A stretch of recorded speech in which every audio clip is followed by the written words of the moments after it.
On a day that Josh Hamilton has to go on the DL, that's retroactive, by the way. He's eligible to come back on May the 12th. But the White Sox, Tom, play the Rangers only over the next week and a half. So the entire season series, the White Sox will never experience Josh Hamilton. I did not know that. Pretty weird. The Rangers have the 3-game series this weekend here against the White Sox. Then it's a flip around. The Rangers go to Chicago next weekend. And let's meet and greet the Chicagoans. Lineup brought to you by Southwest Airlines. Chris Getz has been out of the lineup the last few games. He's back. Josh Fields and Carlos Quentin, Jim Thome, who's been a Ranger killer. Then Jermaine Dye and Paul Konerko. A.J. Przinsky, Alexei Ramirez. Scott Podsednik is back in the White Sox organization. The West, Texas native is batting ninth and roaming center field. Scott Feldman gets his opportunity with Chris Benson on the DL. We'll scout him out right now. Well, he's 1-0. He won his start in Baltimore. ERA doesn't look good because of some rather unsuccessful relief appearances. But the first start was terrific. He threw the ball really well in that start. He was throwing a 91, 92 mile an hour sinker. He was throwing a cutter. He kept the ball down. He threw a lot of strikes. Really was an excellent outing. Threw 79 pitches in his first start. I think if he can throw the ball today like he did that day, he'll keep the ball in the ballpark and, more importantly, keep his team right in the game. 78 degrees at game time, by the way. Elvis Andrus will scurry that throw across and Getz. That's the 92 mile an hour cutter right off the bat. It jammed Chris Getz, and it was a little weak ground ball to shortstop. The other thing you like, he's only thrown 2 pitches, but he wasted no time between pitches either. Well, we're going to see that coming the other way tonight. Mark Burley is on the ground for the White Sox. He always pitches like there's a 9:15 movie he really wants to see somewhere. Well, his 4 starts have averaged something like 2 hours and 30 minutes. What did he pitch a game a few years ago? About an hour and a half. Yeah, a 1:36 in Seattle. It's like the fastest game in 20 years. In order to pitch a 1:36, you got to have the other pitcher pitching pretty well too. Boy, right at Josh Fields, hammered in there at 92. Well, you can get excited when you see Scott throw like he's thrown early in the game. There's one 92 miles an hour that's going into the hitter. He threw one 92 miles an hour that can go away from the hitter. Boy, weak ground ball. Feldman over to the bag, 2 down. That's a power hitter right there, Josh Fields, and just a little tapper to the right side. And the key for Scott is the same as any pitcher. It's being. Do you see what just happened down there? I did not. What happened? I think it was a bat boy. They threw a bat into the camera well. It hit Larry. Larry had to duck out of the way. I did not see that, and I trusted that happened, but wow. Didn't mean to change the subject or anything. I just feel bad for our buddy Larry down there. Everybody's okay? Had him bats thrown at him down there. Was it inadvertent? There's Larry. Did you get hit, Larry? He's okay. Good. The hit got hit the leg. Jeez.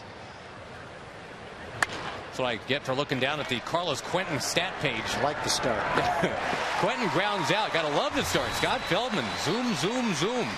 Right through it. Getz, Fields, and Quentin. Now, Kinsler, Bird, and Young coming up against Mark Burley.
with a win tonight against the Chicago White Sox, but Mark Burley is on the mound. He has not lost a game yet this year.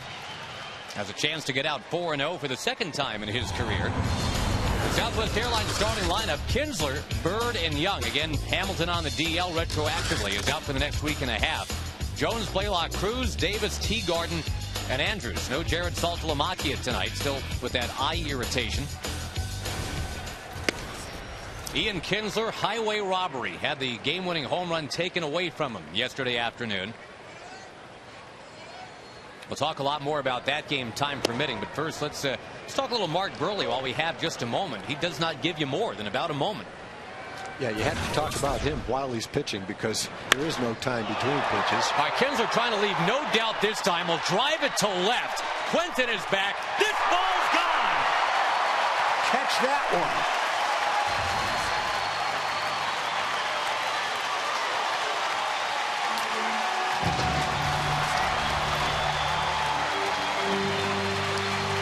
Ian didn't have quite enough on the ball to beat the leaping Ryan Sweeney and beat the Oakland A's yesterday, but boy, he just jumped on that and he skied one out of here to left.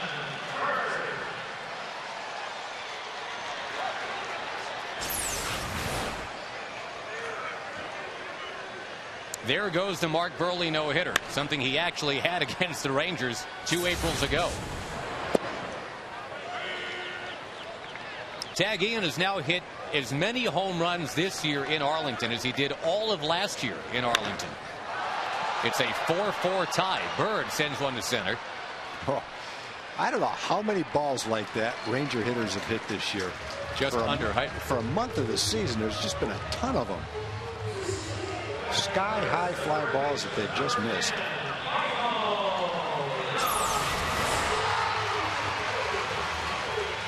Pretty good pitch to hit, too. Upper part of the strike zone. Caught a lot of the plate. Now Michael Young. And he's behind Burley 0-1. And Tag here, quick. Let's do it quick. Well, he's 3-0 on the season with a solid ERA. His last 15 starts. Beat you. No, sorry. If you go back to last year, has been pretty impressive. 10-2, 315. Way up in the list in all-time strikeouts for the White Sox. All right, one last try. Here we go. Here's point number 4 coming. Yeah. Career against the Rangers. That's really good. 10-3 with a 284 earned run average. One of those was the no-hitter in Chicago, April of 07. One of the losses was that one he complained bitterly about, where he accused the Rangers of using everything but a semaphore out there, trying to telegraph those secret signs from the outfield to the hitters. I think just as importantly are these stats for Burley.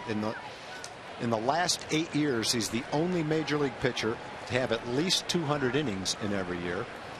He's the only major league pitcher to have won 10 games and started 30 games for 8 straight years. So he's been durable. He's been over 200 innings for the last 8 years. He's exactly what you're looking for in a top of the rotation guy. A pitcher who can win, take every start without being injured, and go deep into the game and give you 200+ innings every year. That's the definition of Mark Burley. Great control. He walks about 2 per 9 innings.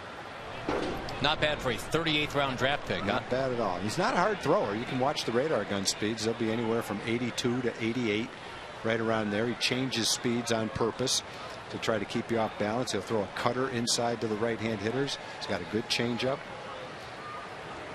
He's one of those guys. He really knows what he's doing out there.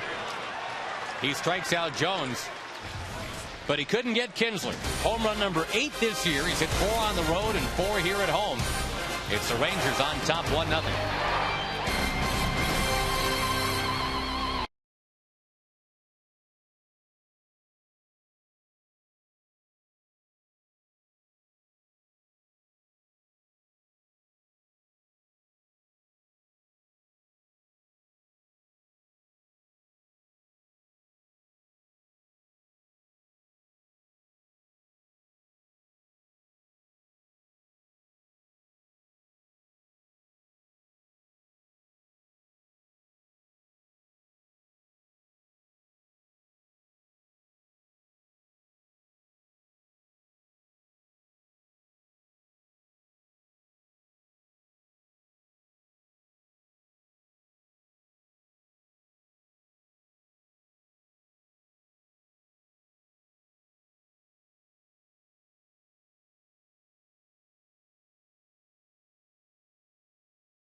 Top we go to Jim Knox. All right, thank you, Josh. In the community corner tonight, hey, we have the Junior ROTC program on hand. How's it going, huh? You bet. Sarah, what's Junior ROTC all about? Junior ROTC is to motivate young people to become better citizens. Also, if you want to join, you can go to your high school counselor and they can get you involved in JROTC. Also, it helps you learn loyalty, duty, and respect. All right, very good. All right, enjoy the game. Up again, huh? There we go. Hey, Josh and Tom, real quick.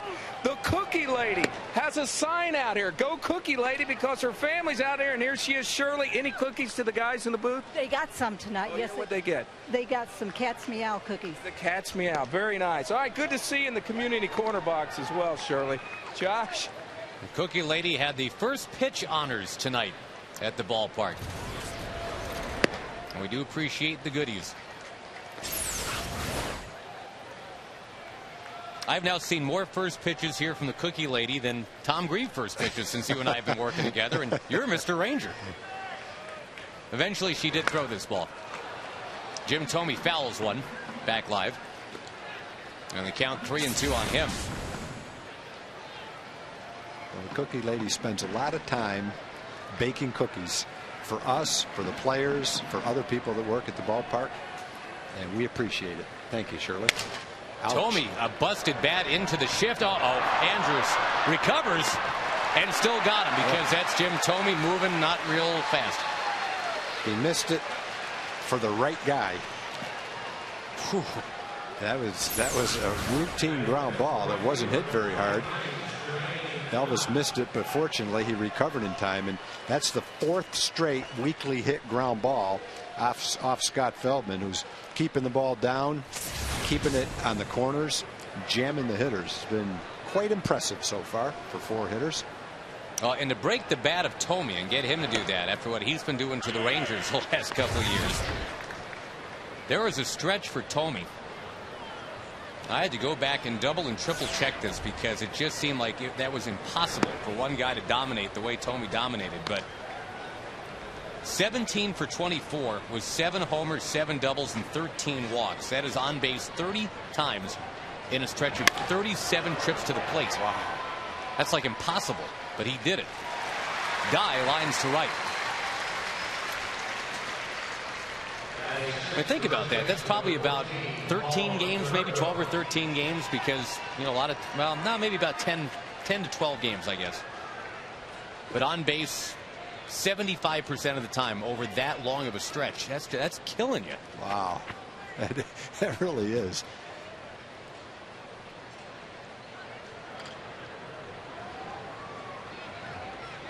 Ladies and gentlemen, Tyrone Shoelaces will be your batter. Paul Konerko, after making sure his equipment's all set.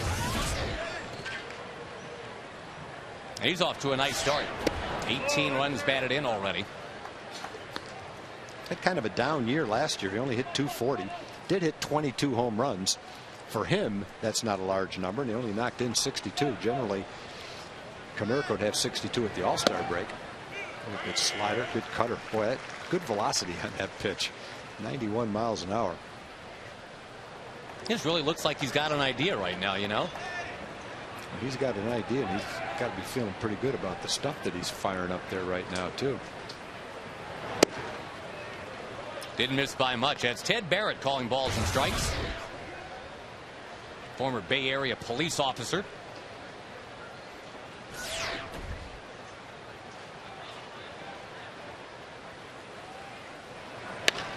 On the ground, and there's Michael Young on the move. Set those feet, throw it across, and Scott Feldman looks great. 6 up, 6 down. Rangers ahead by 1.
Scott Feldman's been mowing him down. It's the Rangers leading 1-0. Hank Blaylock takes the strike. Only 20 pitches needed so far for Scott Feldman in 2 innings. Ooh, look out. Burley hits Blaylock. Well, he's not going to walk you, so if he hits you, you'll take it. Especially Hank, who's 3 for 30 lifetime against Burley. I mean, against Burley, he's not throwing hard. Probably not going to hurt you if he hits you. So if you get a leadoff base runner by grazing your uniform, I'd say you take it. I don't even think that hit the body. I think that just hit the uniform. Yep. Yeah, Scott has done the right thing. 5 out of the 6 batters have hit the ball on the ground. And against a home run team, that's what you're trying to do. We talked about it earlier. The Rangers are scoring plenty when they hit home runs. There's a ground ball from Burley, though. As long as we're seeing great pitching, we might as well talk about what happened on this date 18 years ago. Arlington Appreciation Night, which it is tonight, by the way. Nolan Ryan facing the Toronto Blue Jays. That was a good team. John Olerud and Joe Carter and Robbie Alomar. Jimmy Key was the opposition that night. Nolan said he didn't feel great that day at all. Said he felt old when he took the mound. Well, he was 44 years old. That's the day that Tom House came in from the bullpen after Nolan was warming up and told Bobby, you better have the bullpen ready early. Nolan's not throwing much yet. I'm sorry, Tag, your Geico quote. He told his teammates that once he got going, get me 1 run. You know, some pitchers could say that, and you know they don't really mean it. If Nolan said get me 1, you knew the other team wasn't going to score. Actually, they got Nolan 3 that night, a 3-0 final. Couple grounders to Julio Franco in the 9th inning. Then he struck out Robbie Alomar to end it. And Scott Feldman, at least through 2 innings, is doing a pretty nice job of commemorating the occasion. Now, we've all had the opportunity to watch some great pitchers, and it's fun to watch a great pitcher go about his work. And it's a lot of fun to watch Gaylord Perry, Fergie Jenkins, Roger Clemens, you name them. But I don't think there's ever been a pitcher, at least for me, who was more fun to watch than Nolan, just because he's given it everything he's got. You can hear him grunt when he let go of the ball all the way up in the press box. He's probably throwing 96 to 98 miles an hour with an unhittable curveball. Late in his career, it was a great changeup. And you really felt every time he went out there that there was a decent chance he was going to throw a low hit game and maybe a no-hitter. We had the great fortune of having him here and the ability to watch him pitch. Teagarden pops out and the Rangers do not score. They are ahead, though. Happy anniversary, Nolan. It's still 1-0.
Grab Light. Visit your Texas Dodge dealer today.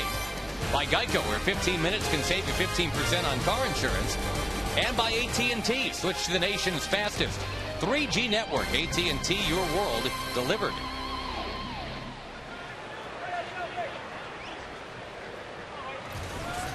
The Rangers ahead of the White Sox 1-0. Not going to be easy to pile it on Mark Burley tonight. Came in 3-0. Three-time All-Star. Great career numbers against the Rangers, but the Kinsler home run has him out on top. In the meantime, Scott Feldman just blazing away here.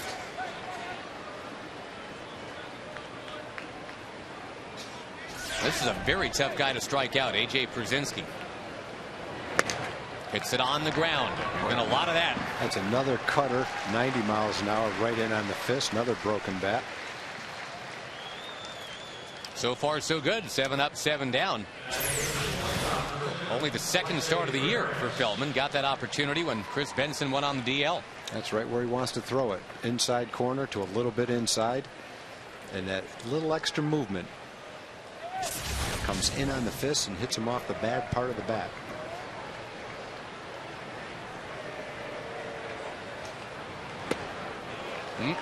Nope. Alexei Ramirez, they call him the Cuban Missile. That's my favorite nickname. That was the failure to launch right there, though.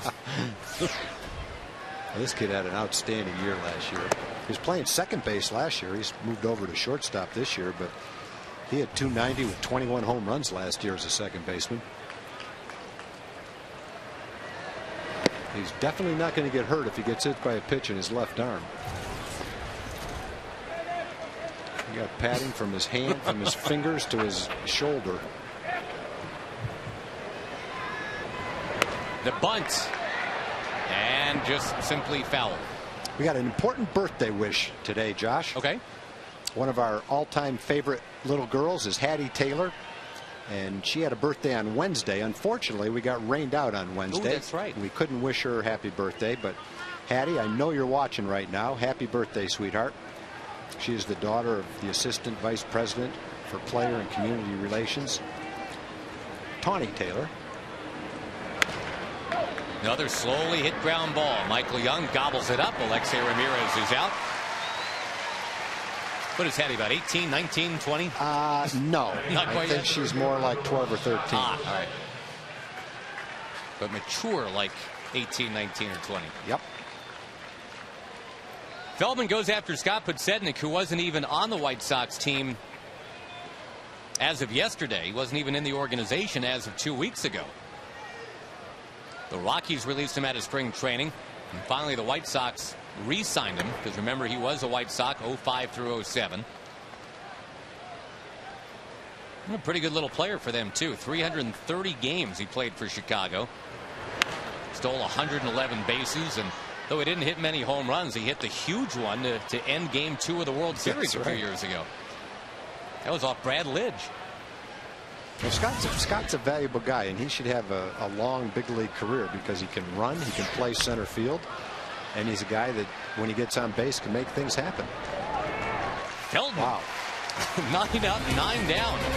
And the Kinsler home run has him on top, 1-0.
year, and that was born out of necessity. The Rangers were kind of desperate to find a guy that could just get out there and soak up innings.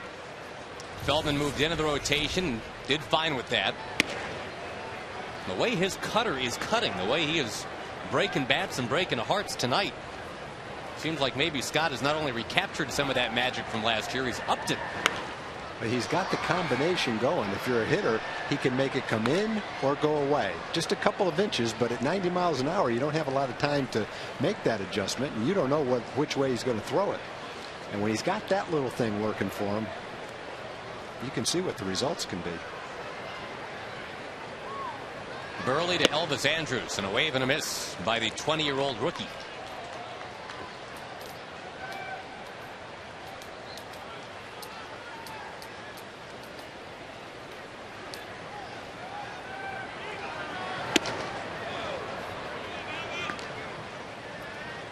Burley has won 16 games since last June. Only Roy Halladay has more than that. So a formidable opponent tonight.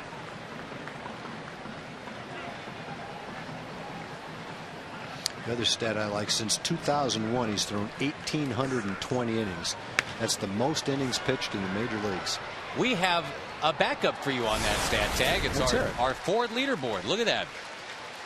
You're right, 1820 and a third. Actually, yeah. That's pretty impressive.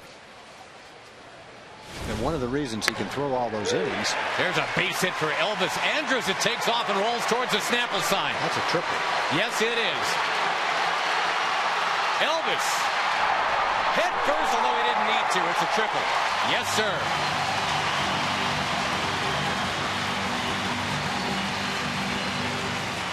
One of the reasons Burley can throw a lot of innings is because he doesn't throw a lot of pitches. That looked like a cutter that stayed up and stayed out over the plate. Elvis had swung and missed at it early in the count, but he got a pretty good pitch to hit right there. And nice little deal to get your leadoff hitter at third base with nobody out. The Rangers had the bases loaded and nobody out yesterday and couldn't score. Right. Second and third and nobody out and couldn't score. That was that fifth inning. And they had Michael Young coming up too. He popped up, they walked Andrew Jones, and then he got out of the inning.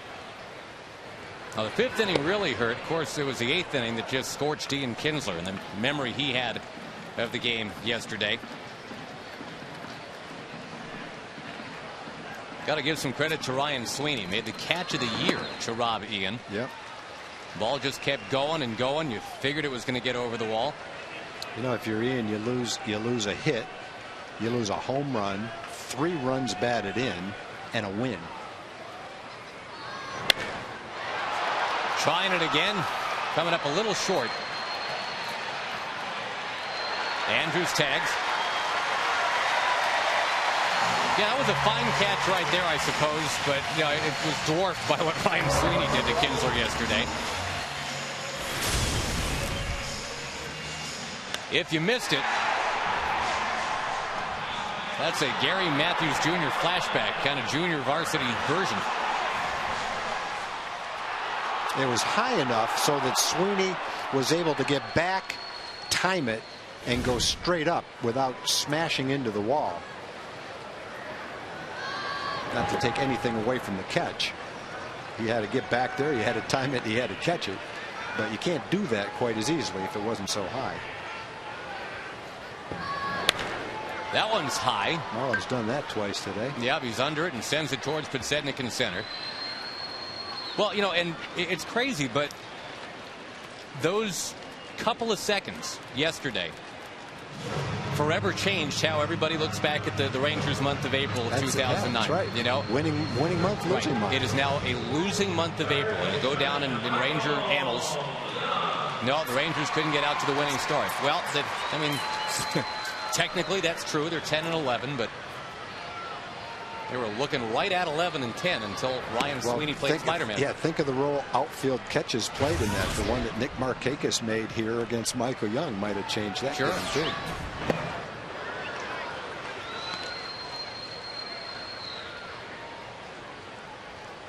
In that brief series against the A's, I think you can say, Tag, the Rangers won a game they should have lost and lost a game they should have won. Yeah, I think they stole that first one. They got They got an error and some walks in that inning. Took advantage of it and won a game. But at the same time, Kevin Millwood pitched a very good game too.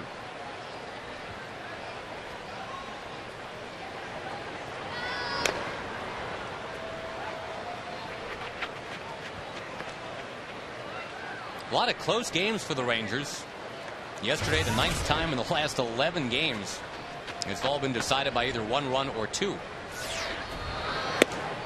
In the other couple games, there were 3 runs deciding things. So we haven't seen a blowout either way since that 19-6 game against the Orioles. That was back on April 15th. Young trying to dunk one in a right. He does. 2-strike base hit. Well, Burley will hit the handle of a lot of right-hand hitters because he throws away and then you can get the ball in there. Jammed Michael a little bit. Fought it off for a base hit, though.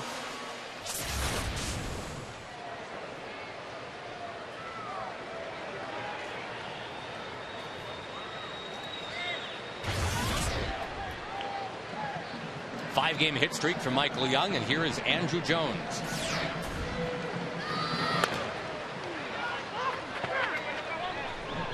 Andrew had a 9th inning home run yesterday, but it followed the base running mistake that Michael Young made, trying to get from second to third, trying to extend the double to the triple. Michael said after the game he took full responsibility. That's obviously something I can't do, but just to explain what was on his mind anyway, he said he was sure that ball was going to bounce further away once it hit the wall, and it just didn't. Matt Holliday picked it up and fired a strike to third.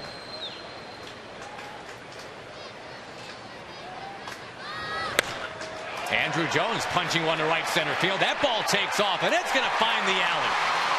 Young races to third. Here he comes on a double by Andrew Jones. Nice little 2-out rally.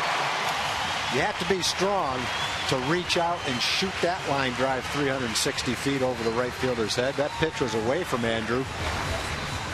And he just reached out and flicked it. Really nice job of hitting and some pretty good strength right there too. As Andrew's getting a chance to play right now with the injury to Josh, and he's having a lot of good at bats.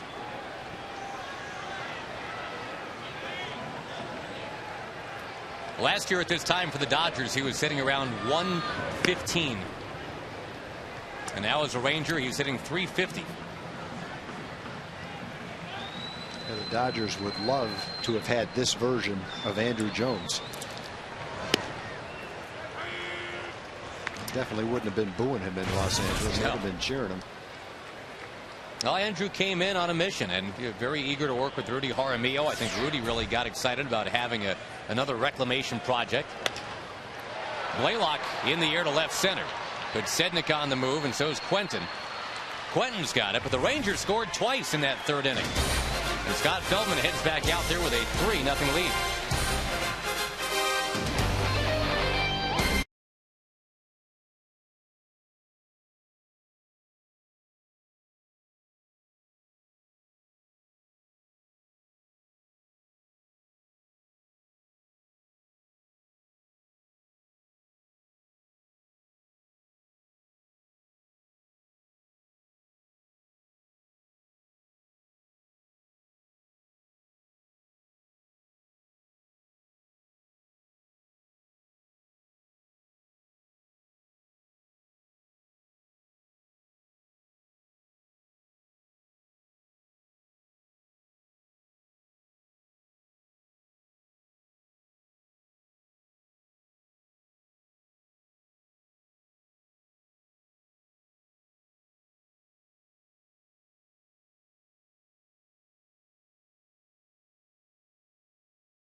Answer coming up in the bottom of the inning. It's 3-0 Rangers. They drew Mark Burley as the White Sox starter, a guy that no-hit the Rangers not too long ago. Scott Feldman, who's outpitched Mark Burley through a third of the ball game. First time he's been 2-0 tonight. It's on the leadoff man, Chris Getz.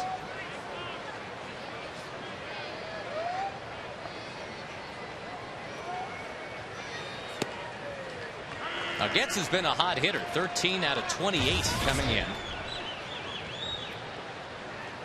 But as we said earlier, he has missed the last few games. He had a fracture on the tip of his right middle finger. Up from 2-0 to 2-2. Feldman squares the count.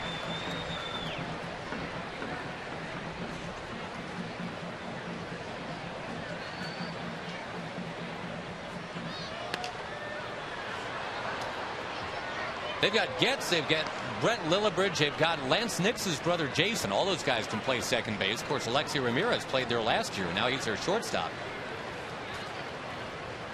All kinds of options at second base for Chicago.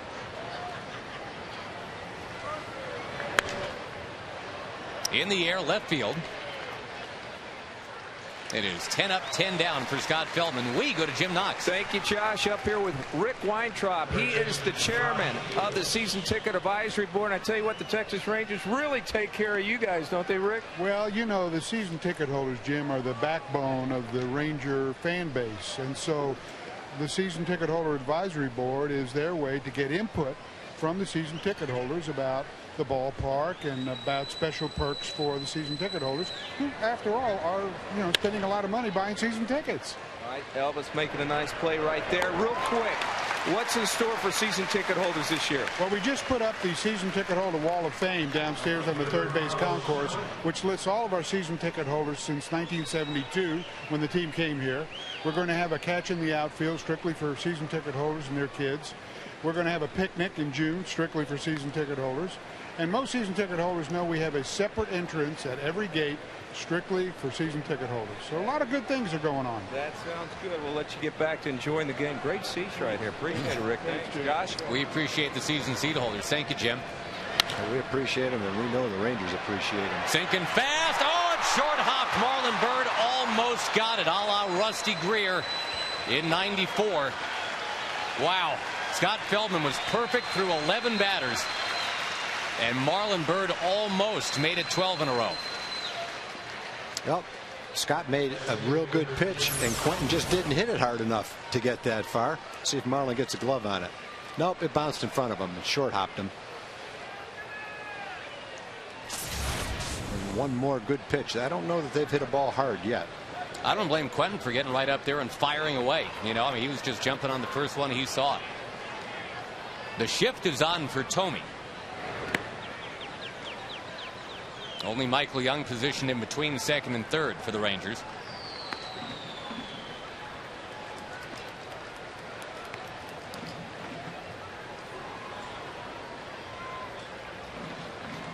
Did you see the only hit the Red Sox had last night? I did not. Against Garza. What happened? Garza jammed. Can't even think of who it was right now. I'll come back to the name. Anyway, it was a little jam shot right off the handle. Jacoby Ellsbury. Okay. Right off the handle that just barely got by the pitcher and almost stopped before it got to the shortstop. And that was the only. He gave that hit up after retiring the first 18 or 19 guys. Then he came out of the game and they finished off the one hitter. 13-0 final yesterday. Would have been interesting because he had like 110 pitches with one out in the 8th inning. And so if they didn't get that hit and he kept the no-hitter going, he might have been looking at 125, 130 pitches to get it. Gotta be worth it. I mean, you're up by 10 or 11 at that point. I mean, really, I mean, you're going to ruin his whole career by having him out there another 12 pitches? Or yeah, I don't know. I don't know what they would have done.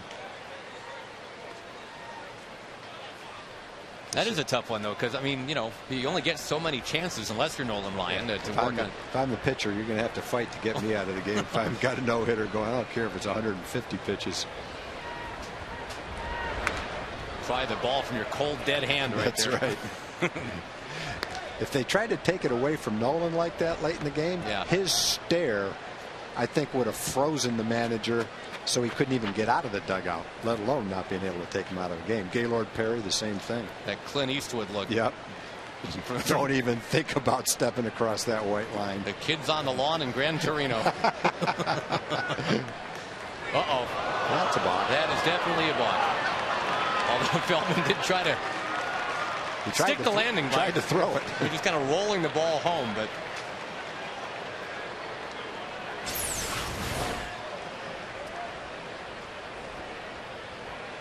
just kind of caught his spikes, it looked like. Yeah, and bat with his back foot. Well, there's the pitch, but it's a little too late. Too late. Scott wears his pants down so low too. I'm highly doubting he tripped over his own pants, but boy, look how deep they dip.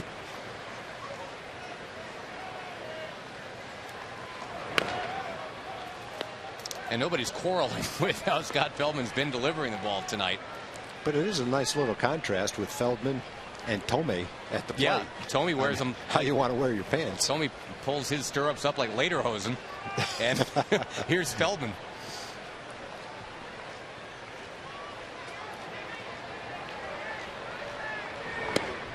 Wave and a miss. Took something off it. Jim Tomei is down on strikes, and Feldman out. The worst thing that happens all night is there's a short hop single and a balk. It's going to be a real good night.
The Aflac trivia question. We've been talking about Nolan Ryan's no-hitters as Nelson Cruz swings and misses. Most strikeouts in a no-hitter. The one that Nolan dialed up against the Detroit Tigers. The one where Norm Cash came up there with a table leg in the ninth inning instead of a bat. 17 strikeouts. He had 16 in that 7th career no-hitter 18 years ago to the day. I think they say that Detroit one was his most dominating game. I've heard Nolan say that too. Nolan watching on as Nelson Cruz bounces out.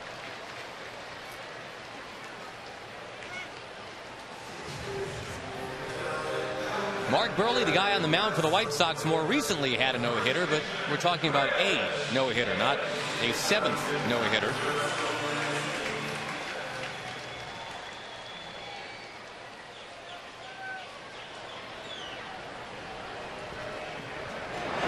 Davis, hello. Mark Burley will just stick out the glove and take care of Chris Davis. 2 down. Got that one in on the hands off of Chris. A lot of times a line drive back to the pitcher is a scary thing, but that one wasn't going very fast. No. I got one for you about Nolan. About once a month I'm going to try to stump you with a Nolan trivia question. I'm going to make them really random. Only major league player to have as many as 18 plate appearances against Nolan and not strike out. There's only one guy that ever did that. Dwayne Kuiper. That's a good guess, but nope. Kind of that era, but just a little bit before. A little bit before. And it's not Tom Grieve. I know it's not me. All right. I'm sorry, we're out of time. Okay, go for it. Julian Javier. I never would have got No, it. that's why I jumped the gun there. Late 60s, early 70s That's pretty good Cardinals. contact, though, because back then Nolan was a little wilder, probably threw a little bit harder, and not to strike out in that many at bats. Pretty amazing.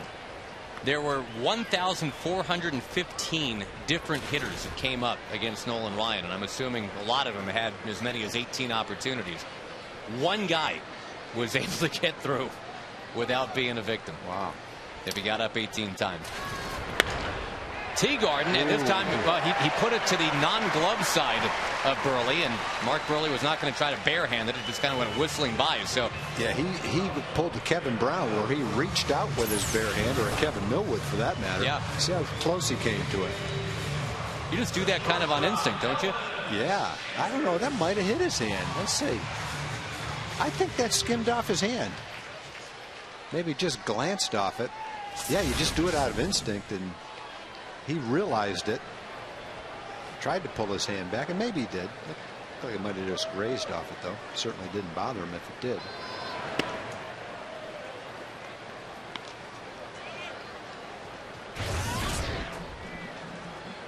Andrews had the triple to right center in the third.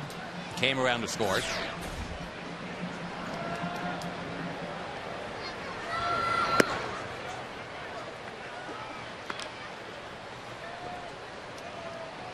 A little bit later, we will hear from Elvis Andrews, our Dodge Grab Life feature.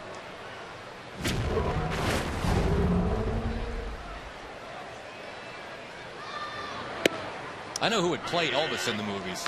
He looks like a young Denzel Washington, doesn't he? Yeah, definitely.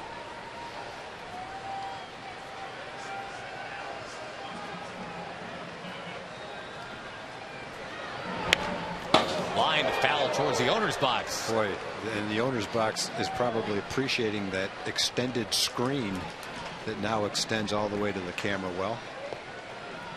Uh-oh, do we have spillage? I think it hit the screen and knocked something off right behind it. So you can imagine what might have happened if that screen hadn't been added this season. I think that's one of the best safety features they've added to this stadium. High fly ball. Looking forward is Kudsednik.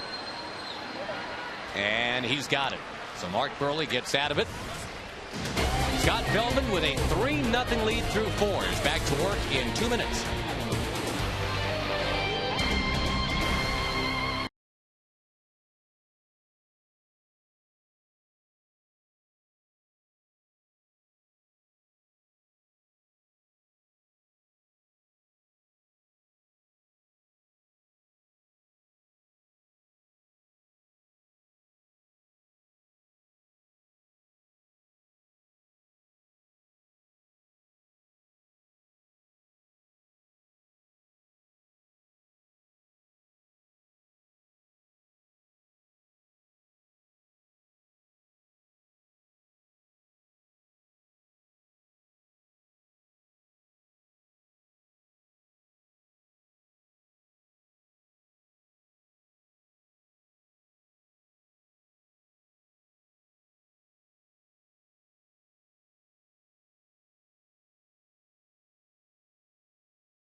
By Corona this Cinco de Mayo, be sure to grab some ice cold Corona or Corona Light.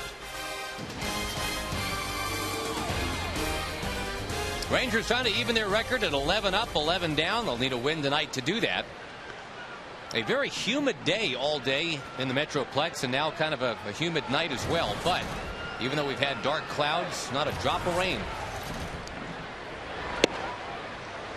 What we've had is a virtuoso pitching performance, not from Mark Burley, but from Scott Feldman so far. Working quick, throwing strikes. And the Rangers ahead 3-0. Yeah, Scott's done a nice job. He navigated through the first 4 innings in 44 pitches. That one smacks the outside corner to Jermaine Dye.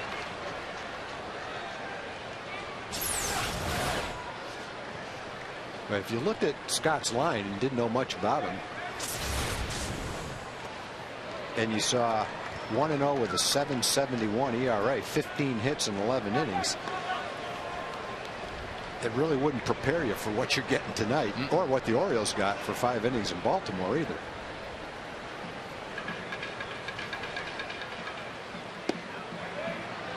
Now one moving down and away to Dye, 3-2. Dye's just 3 for his last 21, but always a dangerous hitter.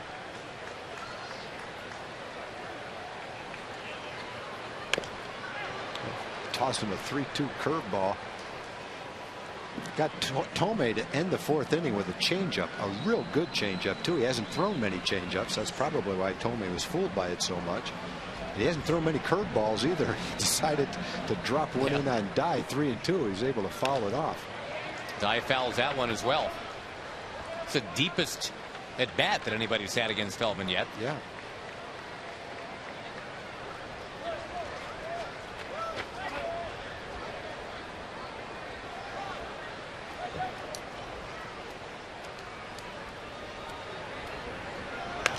Another foul. Into a pretty good sized crowd here tonight. Got the fireworks coming up after the game. Can't beat Friday night fireworks. Nolan Ryan picked the music tonight too. Did he? Personally. What's Nolan going with? A little AC/DC? No, wow, look at the fastball to blow away Jermaine Dye. You got me with that one. 9-pitch at bat comes to an end. Folks, you can bring any regular or Diet Dr. Pepper can to the Rangers ticket office for half-price tickets to Ranger home games in May. Some restrictions apply. For more info, just call 972-RANGERS. Now, you have to know if Nolan's picking the music, that Elton John Kiki D thing is going to be in there. Yeah. He used to warm up to that. Don't go breaking my heart. But he's also got some George Strait in there, some Neil McCoy. Got a little Burning Down the Roadhouse by Steve Warner. Baby's got a blue jeans on, Mel McDaniel. And strangely, I'm so excited by the Pointer Sisters. So, although I never would have figured Nolan for a Kiki D guy either. So, all part of the fireworks show after the game tonight.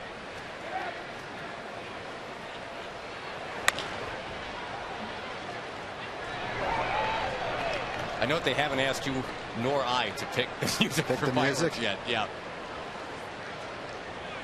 I think I'd be embarrassed to pick the music just in case 30,000 people made fun of my music. I don't think so. You'd probably have some. Well, you and Zach Manassian would get together. You'd pick some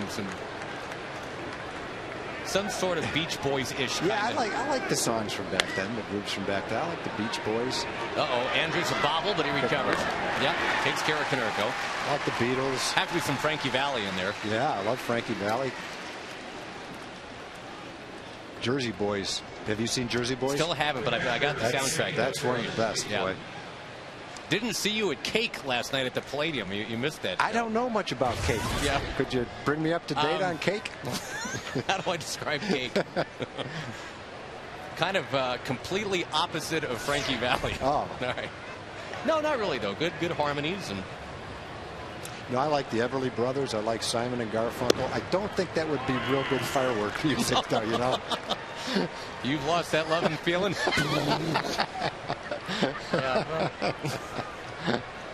Yeah, that's a good one. They could play The Sounds of Silence, and you'd have the lights going off, but no sound. They'd be silent fireworks. People will be walking out of here going, that's the worst fireworks show I've ever been at.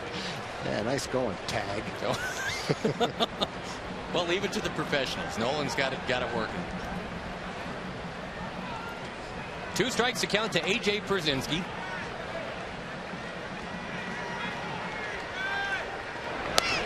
He's just going to reach down and golf one to right field. Long run, Nelly Cruz. He's there. He's got it. Feldman's out of the inning. And ahead 3-0.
Presenting the Rangers triple play game show spectacular. The auction items really make this thing work.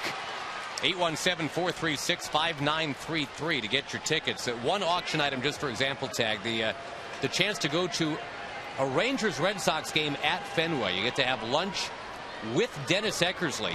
Wow. Pick his brain. And the great Ken Burns, documentarian that did that whole series. They'll both be at lunch with you. Yeah, so. I don't know that I've ever watched something about baseball that I've liked more than Ken Burns' documentary. And some of the best parts of it are when they interview him and you see the passion that he has for baseball.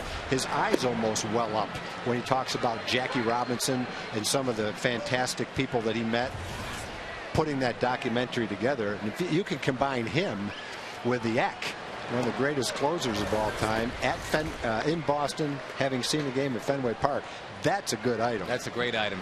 817-436-5933, the number to call. Kinsler is going to take down too low. Kinsler socking his 8th home run of the year to lead off the Rangers' first inning. And he followed with a sac fly in the 3rd. I watched that documentary that Ken Burns put together when it first came out. I don't know when it first came out, a number of years ago. And then over the winter I watched it again, and it's so good that it's like watching it for the first time, even if you've seen some of those things before.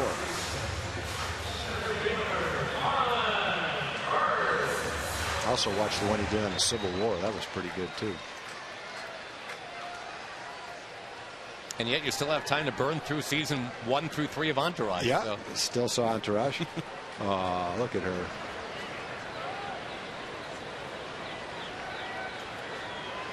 Got a Ranger bow on. Marlon Byrd takes a strike. She is watching a pitching classic right now. Burley working quick as always. Scott Feldman has just been terrific for the Rangers through 5.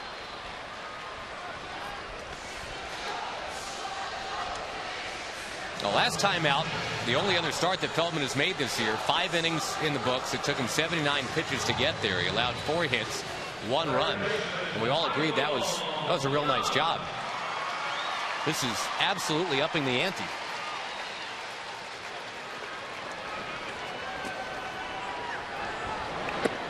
Inside to Michael Young.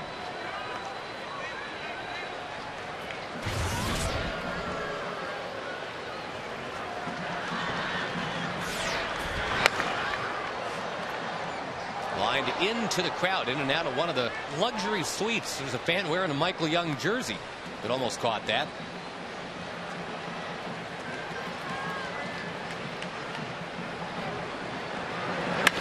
A smash, juggled, dropped. Fields had it go in and out of his glove. Should be a base hit for Young as hard as he hit it. The former Oklahoma State Cowboy Josh Fields unable to hold it. The Rangers were in this position back in the 3rd inning. After a run had scored, there were 2 outs, nobody on. Michael singled, and Andrew doubled to right center field to score him.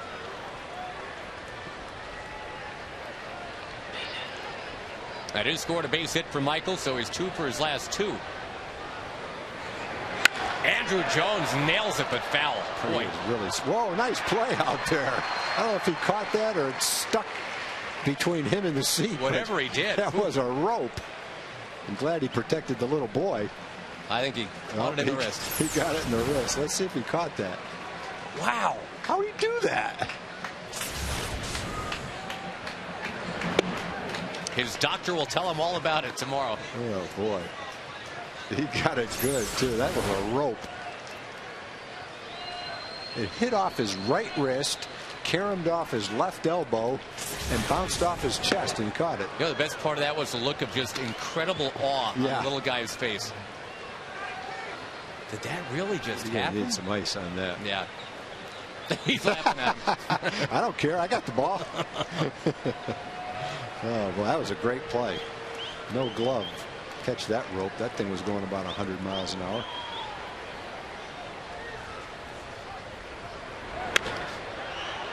Towards left and a long run in for Quentin. Still coming. Makes the catch. 1 hit, 1 left. And it's still 3-0.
For more information, visit AmikaTexas.com.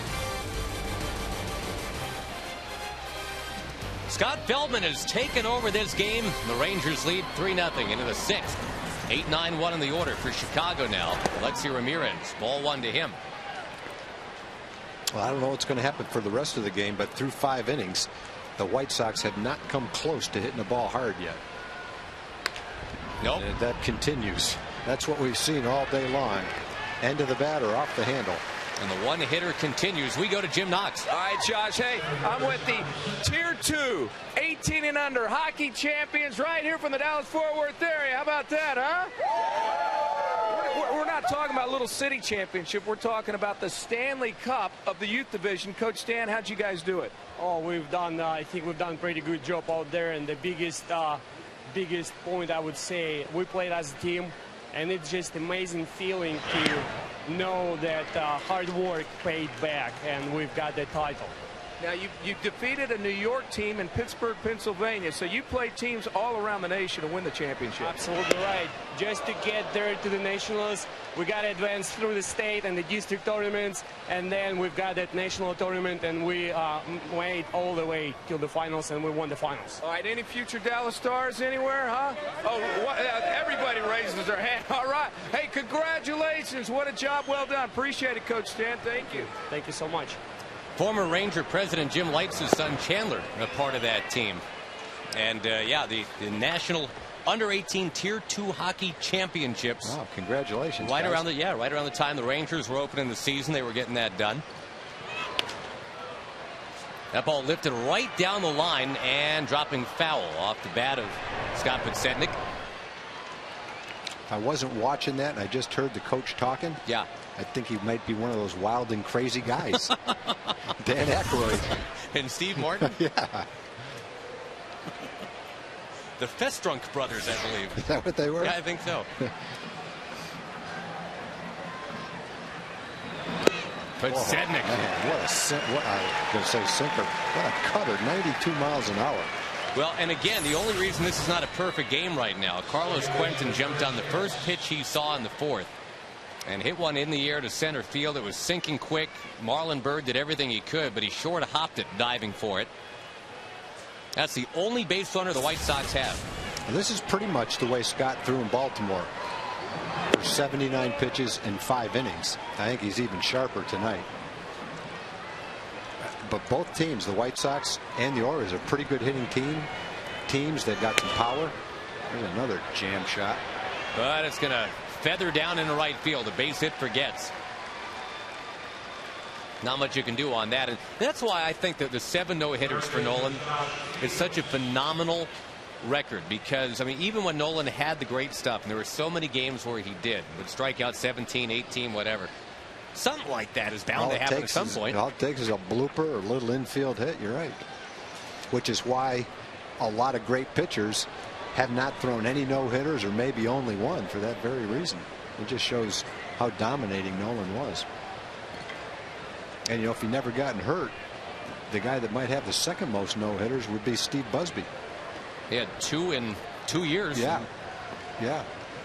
And I'm not trying to compare Steve to Nolan, but as far as dominating stuff goes and no-hitter stuff, Steve had it, and the 2 no-hitters prove it.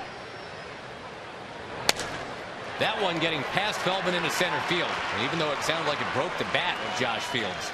That's the closest thing to a hard hit ball, but I still wouldn't ring it up for one. First time we'll see Mike Maddox head out to the mound. The Rangers pitching coach will go out for a brief chat. You got a home run threat coming up in Quentin.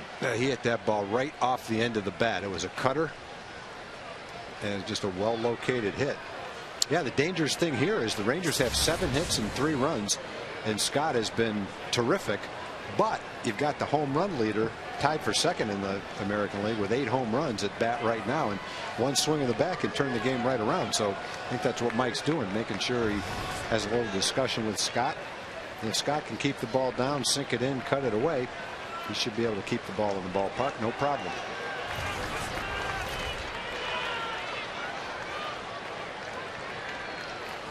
Yeah, this is where you tread carefully. Quentin Tomi Dai Konerko.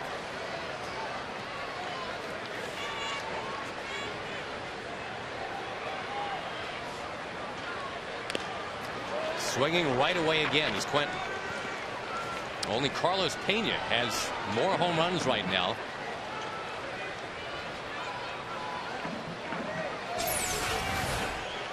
This ball fouled right off of Taylor Teagarden's shoulder, it looked like. The one attribute that Quentin has is he's a big-time power hitter, middle of the order guy, but he doesn't strike out very much. He's one of those guys in a full season probably wouldn't strike out 100 times. And Josh, you talked about that a lot. How many guys do that nowadays? Not very many.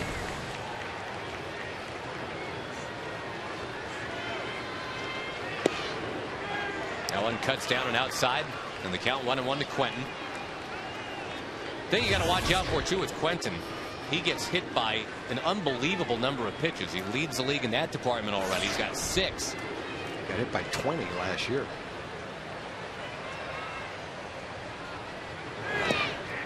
That one's down too low. In the minor leagues, it was silly. I mean, there were years he was getting hit by 37, 38 pitches in the minor leagues. If you look at young Derek Holland getting ready in the bullpen. Well, we mentioned that Scott threw 79 pitches in his first start after 3 relief appearances. I'm not sure what his pitch count will be today. Probably somewhere around 79, between 79 and 90, you would think. That ball getting away from Teagarden, bounces right back to him, but there's no throw. Runners advance on a wild pitch.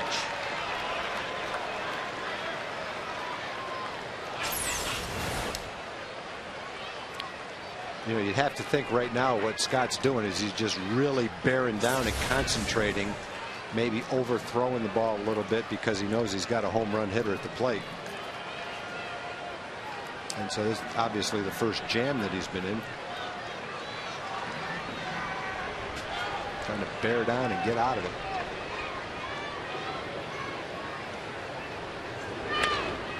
Well, he works back to 3-2, and with Jim Thome on deck, we've already articulated how Thome has worn out the Rangers. Here's a great opportunity to throw your very best to maybe the White Sox very best. Quentin was quite possibly a guy that could have been MVP last year until he got hurt.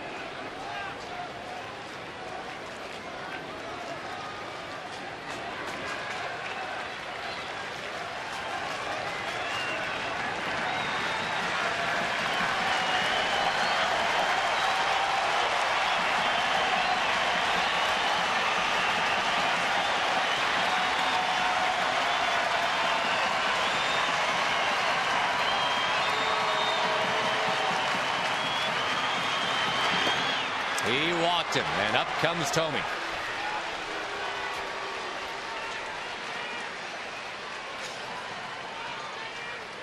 As great as it's gone for Feldman, now you do have a lefty ready in the bullpen. That's what they're talking about right now, I bet. Now remember, that lefty's only 22 years old. Has only been in the big leagues about a week and a half. But he made his big league debut with the bases loaded. What do you do, Wash? This will be something for Derek Holland. Jim Thome has almost as many home runs in his career as Mike Schmidt. One of the top 15 home run hitters of all time in the history of the major leagues. And Derek Holland will be asked to tame the beast and save it for Scott Feldman here in the top of the 6th when we come back. For now, it is 3-0 Rangers.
Just kind of floated a single into right. Josh Fields with a single after that. And then Carlos Quentin with a walk. Yeah, they've had 3 hits. Quentin hit.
Left center field. That ball takes off, and Jim Thome does it to the Rangers again. He hits the very top of the wall.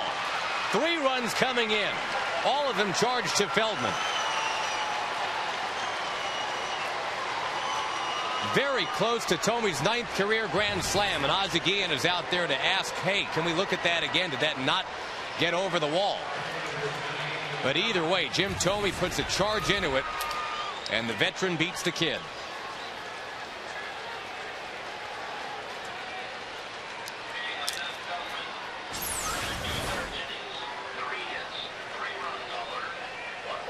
Well, you know, you can throw it 94 miles an hour, but this guy's been a big league hitter for a long time, and if you catch a lot of the plate like that, then he can turn it around. Ozzie Guillen has it explained to him. It hit the very corner of that Southwest Airlines sign. A little bit more to the right. That would have been in the bullpen and would have been a grand slam. Jim Thome continues to mess with Texas.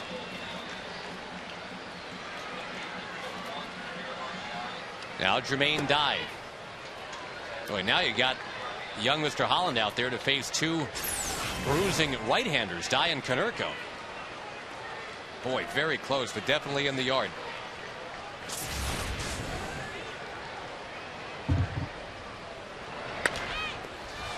Well, and crying shame is, I guess, how we'll file this for Scott Feldman, because Scooter threw 5 2/3.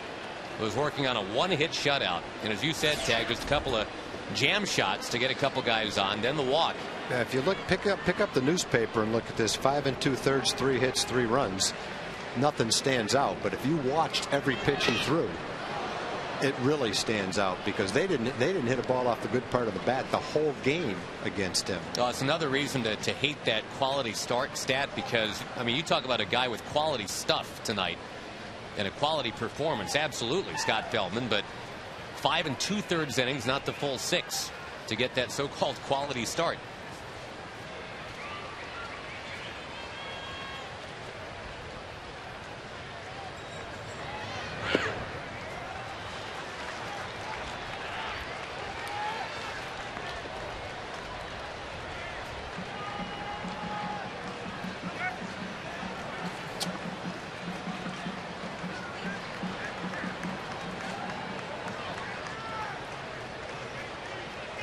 It was a fascinating battle. Holland with all the promise of the future against the guy with all the skins on the wall, Jim Thome.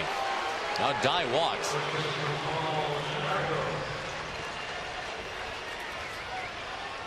Mike Maddox scurries out there to talk to Holland. This is the first time Ranger fans have really gotten a long-term look at Derek Holland. Of course, he's pitched on the road.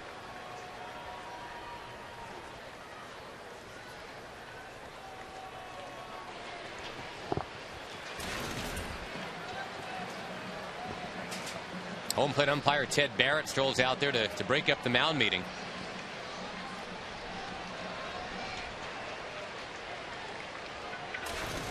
Boy, things were just on cruise control with 2 outs in the 6th. And how quickly things have changed. The Rangers, I mean, they can keep it tied here 3-3. No reason to think they can't. They've already shown tonight they can get to Mark Burley. They've got 7 hits against him. You got to be careful with Konerko. He was 10 for 21 with runners in scoring position.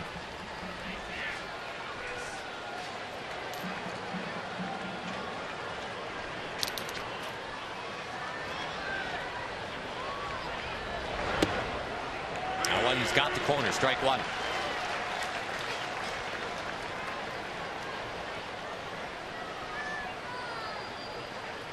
The Rangers starters had been averaging more than 100 pitches these first 20 odd games of the season. But tonight only 77 for Feldman.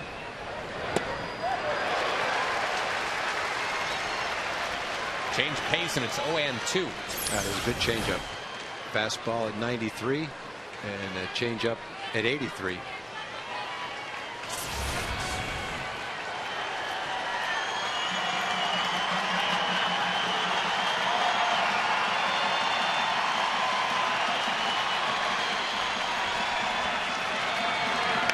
Fouled away by Konerko.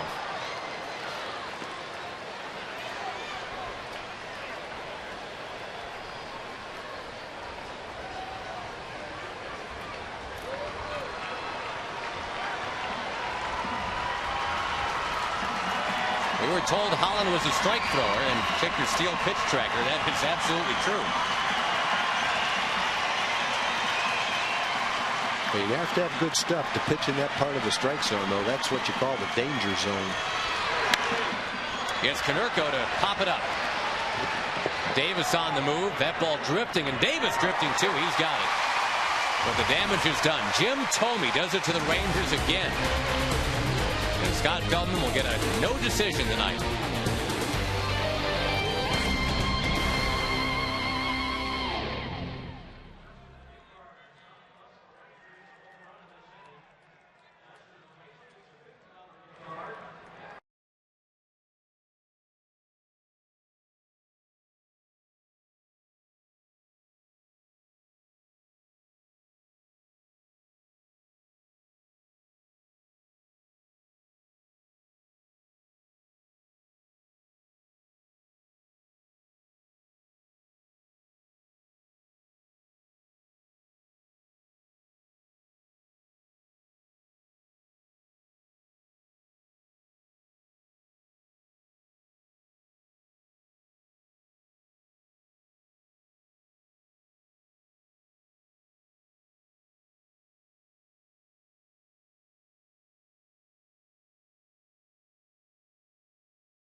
$25,000. Jim Thome almost hit a grand slam in the top of the 6th inning.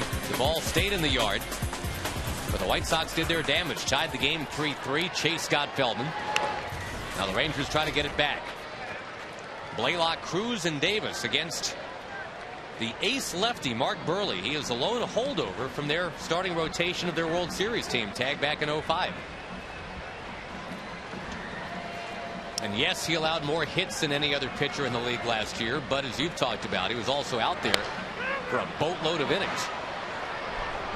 Blaylock grounds out. He works quickly. He neutralizes that running game.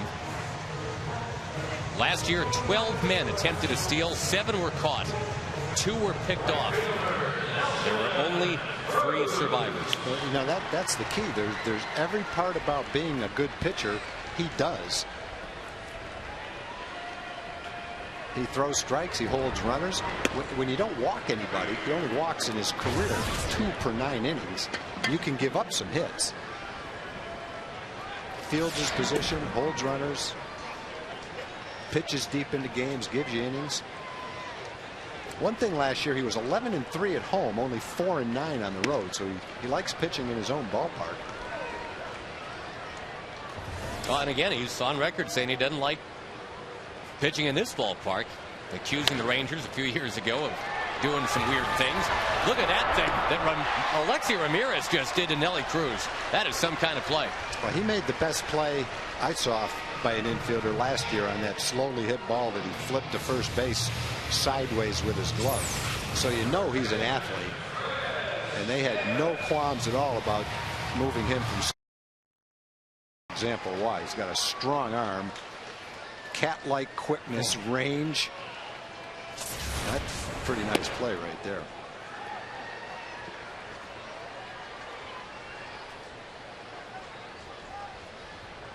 Chris Davis lined back to the mound last time. He was also singled to left tonight. You got the sense Chris Davis is starting to get it going now. Still striking out too much. He knows that, but he's starting to go to the opposite field a lot more. And I think for a guy like Davis, that's a sign that he's pretty close to getting going.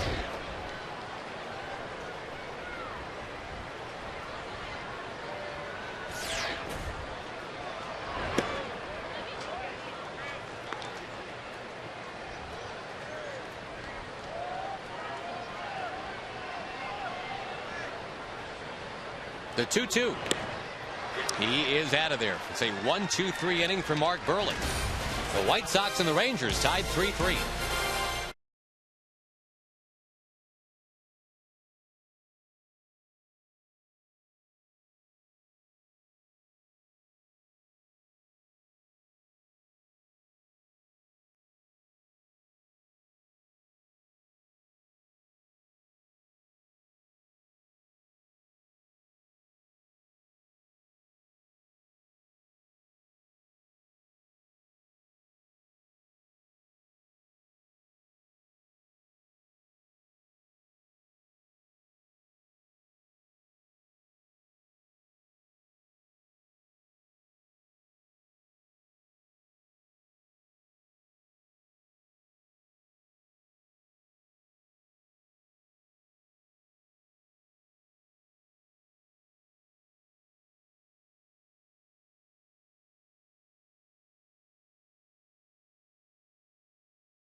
To get you in the game. Taking a look at how the Rangers got going tonight. Ian Kinsler with his 8th home run of the year.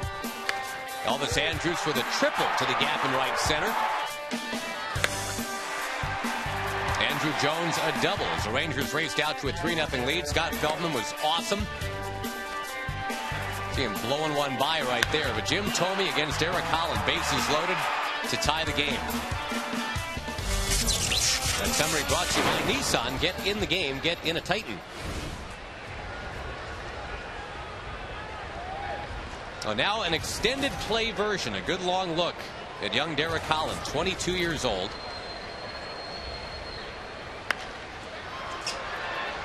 Born the week of one of the most exciting combined LCSs that baseball has ever seen. The ALCS and NLCS of 1986. Astros and the Mets having at it. Memorably, the Red Sox and the Angels. And if it doesn't seem like that was all that long ago, you're right.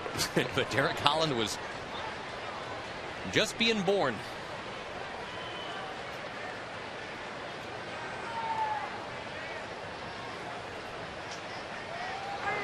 A.J. Przinsky squirts one back towards Derek Holland. Cool, calm, fires.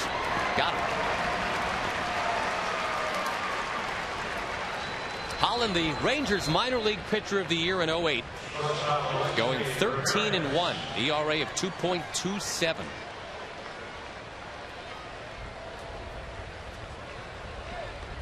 But again, awfully rare to have a guy who's 22, not out of a major college program, being in the big leagues trying to make a difference.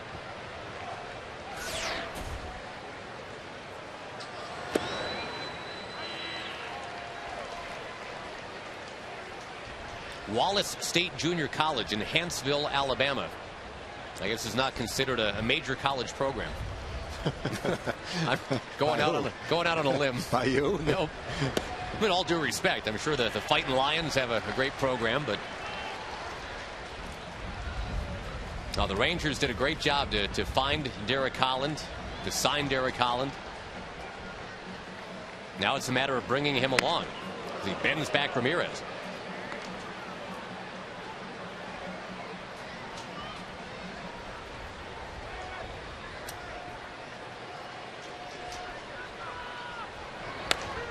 The ball peeled out of play by Ramirez. Some other scores to tell you about. We haven't had a chance to do that tonight. The Indians and Tigers are playing. Cleveland's up 5-0 in that game. That game's moved to the 7th.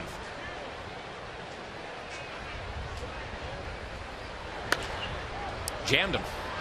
And Kinsler fades back on it. Angels lead the Yankees tonight 8-4.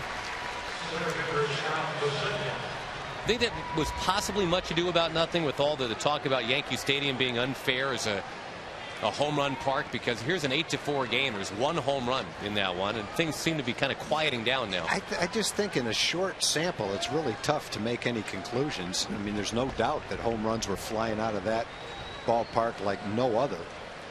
But let's see what happens over a longer period of time. It's pretty tough to draw any conclusions yet. Yep. Now, one home run, by the way, Jorge Posada hit it for the Yankees, but they trail 8-4. Podsednik with a foul. Jack in the Box will show you the AL East standings. And Boston and Toronto are on top. Last year's surprise, Tampa Bay, they're not sneaking up on anybody right now. They're 9-14.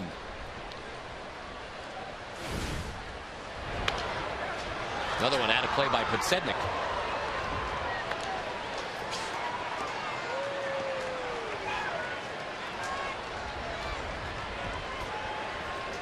Action for the first time in the Chicago bullpen.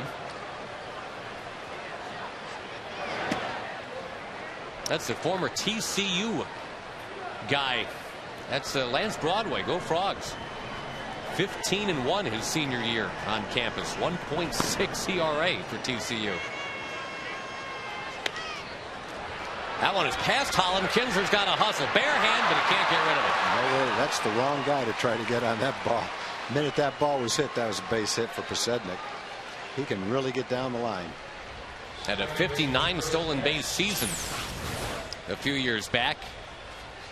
Pretty good pitch too. It's a slider out of the strike zone.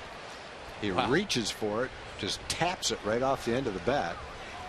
And Ian's trying to make the only play he's got to barehand it, but not much of a chance. I've seen Derek Holland before the game out in the outfield working on his pickoff move, and this is probably a good time to work on it too, because Podsednik will be going if he feels like he can get a jump. He had a big lead over there. That's just a calling card from Holland to start him out. The White Sox sending Jerry Owens down to AAA today and bringing up Podsednik.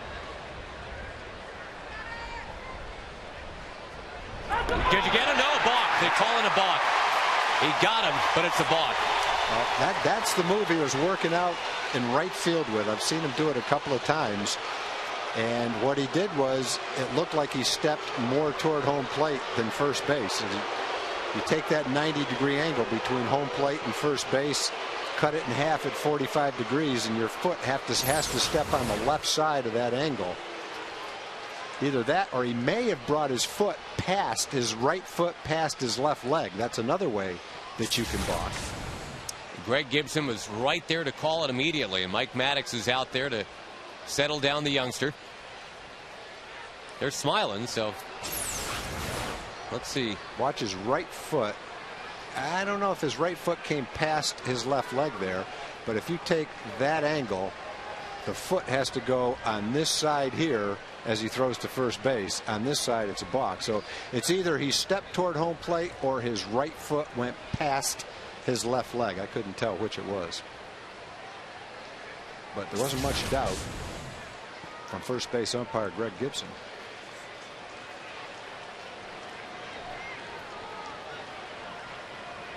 Well, something else for Holland to shake off. It was the bases loaded double by Thome last inning. Now it's a 2-out balk here in the 7th. Action now in the Rangers bullpen behind Holland, who will deal outside to Chris Getz.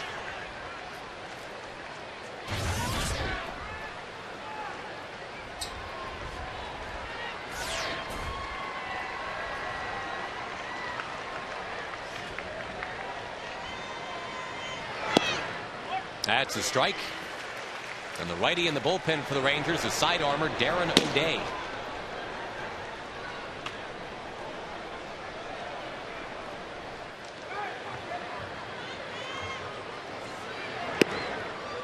That's up and in.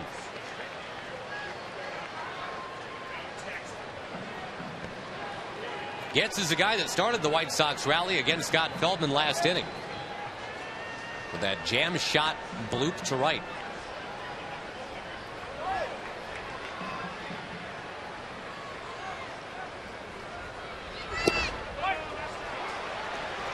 Close but no, 3-1.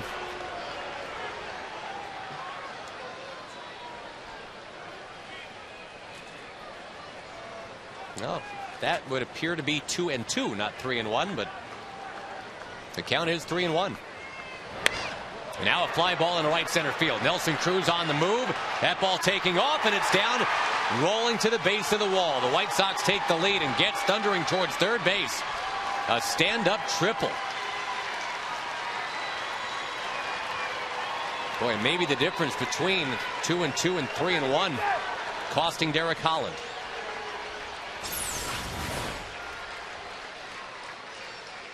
Fastball inside part of the plate. Nice job by Getz. Not a power guy, but he drove that ball in the gap pretty well.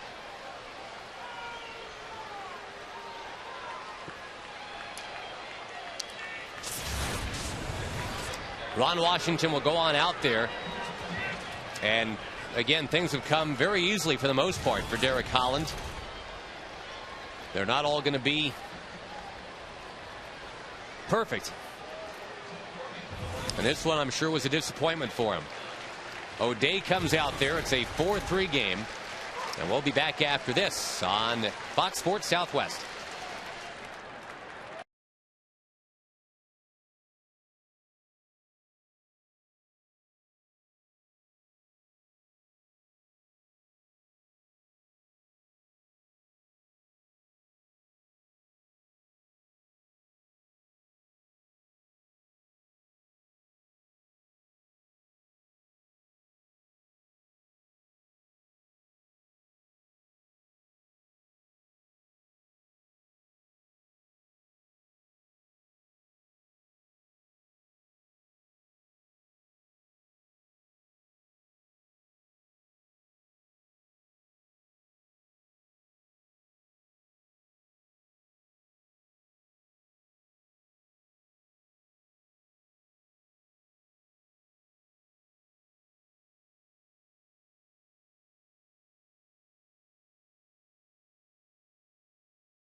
Elvis has a triple tonight, but more recently Chris Getz just tripled to give the White Sox their first lead tonight. It's 4-3.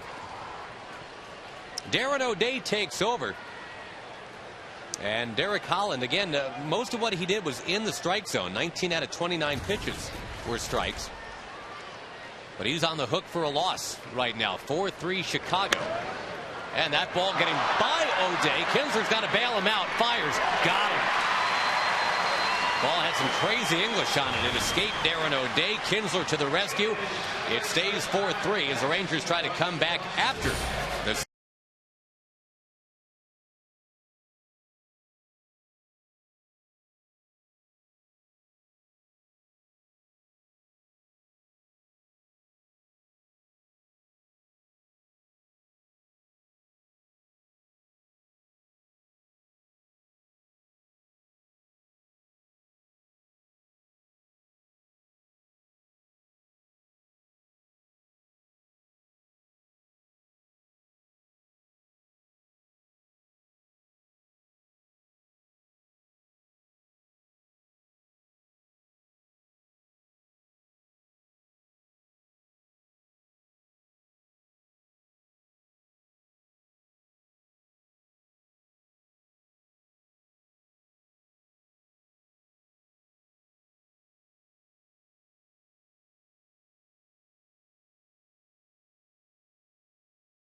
the baseball brought to you by Southwest Airlines. Low fares, no hidden fees. By Steel Outdoor Power Equipment. Yard care solutions start at steeldealers.com. And by Kawasaki. Save big during Kawasaki's Green Light event. Boy, Mark Burley was, I guess, pretty true to form tonight. Tagged 6 innings. He always does that. 2 strikeouts. That's not a lot.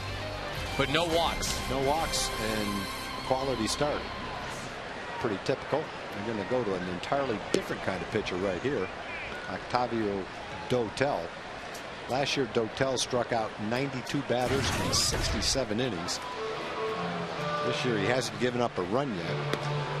He's pitched 8 times, only 6 2/3, but 11 of his 20 outs have come by way of the strikeout. The one thing he has is walked 6 batters in 6 innings.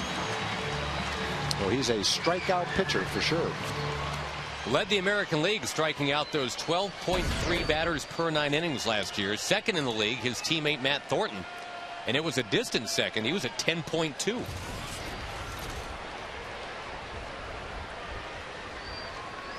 And basically, he defied the doubters last year to Dotel. He simply stayed healthy. Got into 72 games. The Sox signed him initially back in 07, 2 years, $11 million, and I think everybody in baseball said, wow, he had better be healthy or that's a bad deal. Yeah.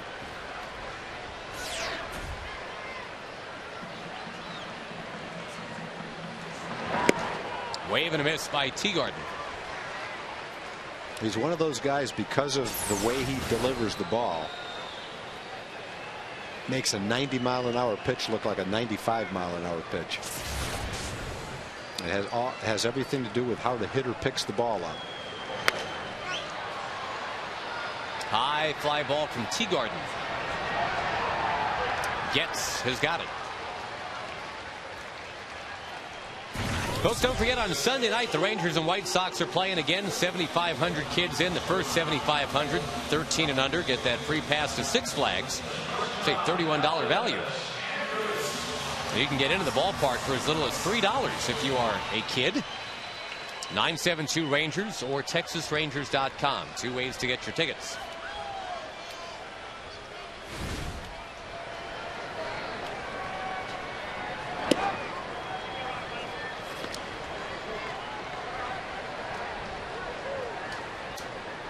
Five in a row set down by White Sox pitching now. Rangers trying to reignite.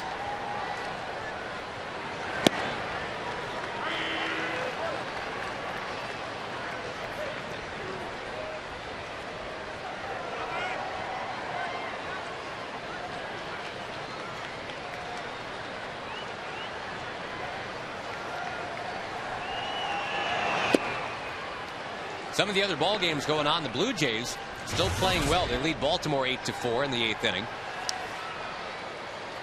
The Rays over the Red Sox tonight 6-2, and Carlos Pena's hit number 10. Wow. Great start for him. On the ground at third. Evan Longoria's got a home run in that game too. He's up to 7.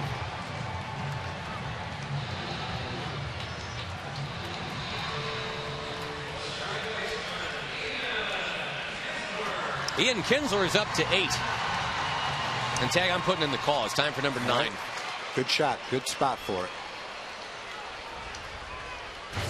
Seems like that home run stroke is coming back for Ian. He had that 0 for 15 slump recently, but he almost homered to win the game yesterday. He led off the game with a homer tonight.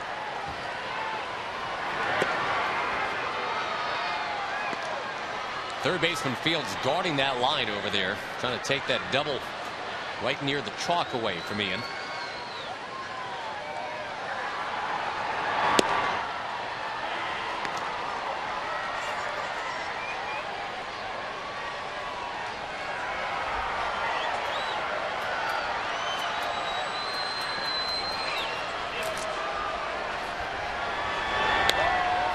Spoon towards right field. It's a long run over there, and Jermaine Dye with a dive. He shows the baseball. He got it. Ian Kinsler just keeps getting robbed. If it's not Ryan Sweeney, it's Jermaine Dye. And the Rangers are still trailing. It is 4-3 in Arlington at the end of 7.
He has played for the White Sox. Second base, shortstop this year.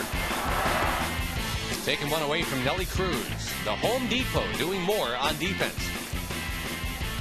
We're underway in the 8th. Darren O'Day on the mound. Ball 1 to Carlos Quentin. And the White Sox ahead 4-3. They get that 3-run 6th to tie it. They got 1 in the 7th to go ahead. And in both those innings, Tag, the rallies began with 2 out, nobody on. There was just from out of nowhere. Just a shame the way Scott pitched tonight. He threw 5 2/3. In fact, through the end of his outing, he didn't give up a ball that was hit on the good part of the bat the whole game. Both hits in the 6th inning off of him. One off the end of the bat, one off the handle, just little soft hits. He ends up being accountable for 3 runs. They all scored on the double by Tommy. It was an outstanding pitching performance by Scott. It's just a shame. 2 quick outs and then a couple of bloopers, and he ends up with a no decision. But I don't think he can pitch much better than that. I think it's one of the best pitching performances by a Ranger pitcher all season long. Now Jim Thome comes up, and Thome obviously has had the big hit of the night and the big confrontation of the night. The Coors Light Freeze Cam. How close did it come to getting out? Real close.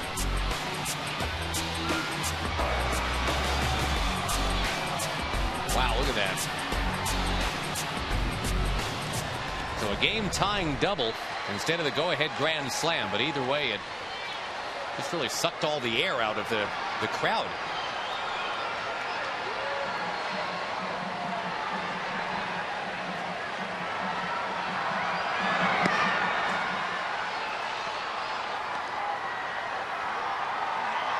When Thome plays in this ballpark, good things usually happen. He's been on base at least once every game he's played here, his last 29 games. You got to go back to May of 1998 to find the last time Thome played in Arlington and didn't reach base. Well, he's a guy that he's hit well against the Rangers, so he's hit his way on base a lot of the time. But he also gets a lot of walks, too. So even when he doesn't hit, he can get on with a walk. Out of Limestone, Illinois, outside of Peoria.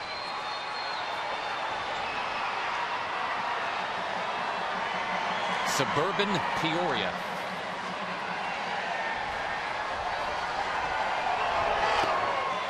Wails away at it and barely got a piece.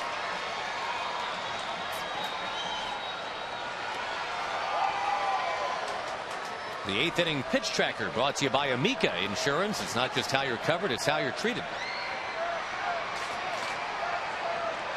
Nothing in yet on Thome.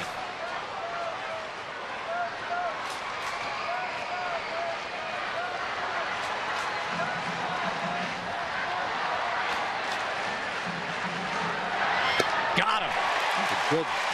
Good at bat right there for Darren O'Day. Dropping down sidearm to a left-hand hitter. He pitched him tough. He had a lot of good pitches on him. Ended up coming in for the first time. Everything was away or up. Came in with that slider and got Thome to miss it.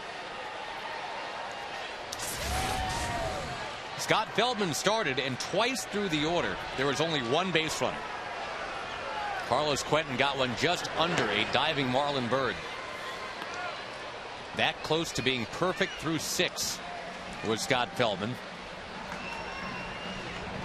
But then the vehicle started to rattle a little bit in that 6th inning. Derek Holland came on, gave up the big hit to Thome. Now a strike to Jermaine Dye. C.J. Wilson in the Rangers' pen.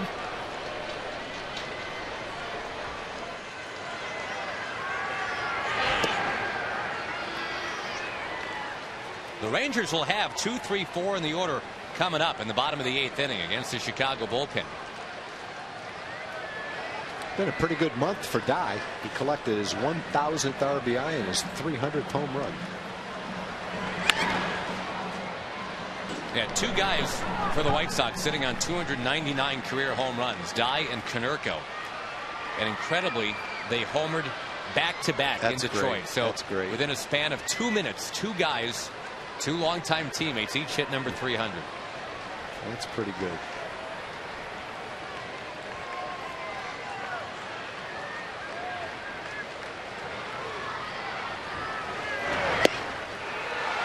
Fades away, 3-2.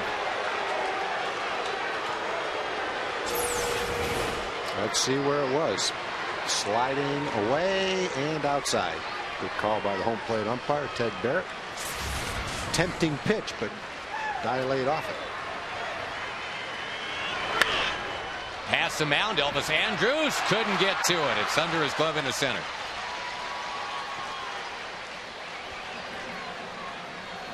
Dye has been on base twice, and that will bring up Paul Konerko.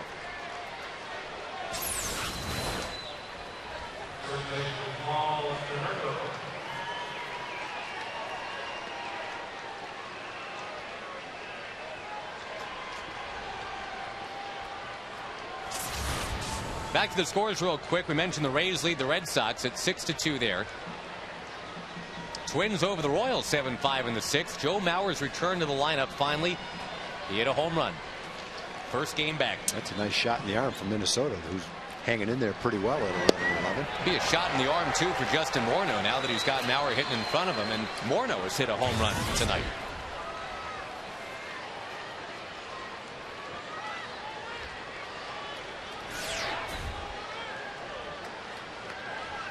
A's and Mariners a little later. Just getting going.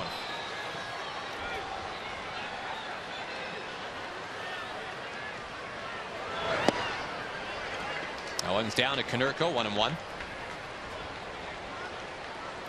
National League, the Mets lead the Phillies 7-4. That game's in the ninth. Chase Utley has a home run for Philly. And the Reds beat the Pirates 4-zip behind Bronson Arroyo.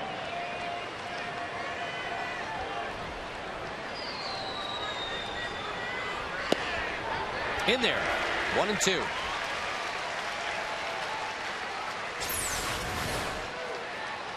Brought that slider right in there on the inside corner.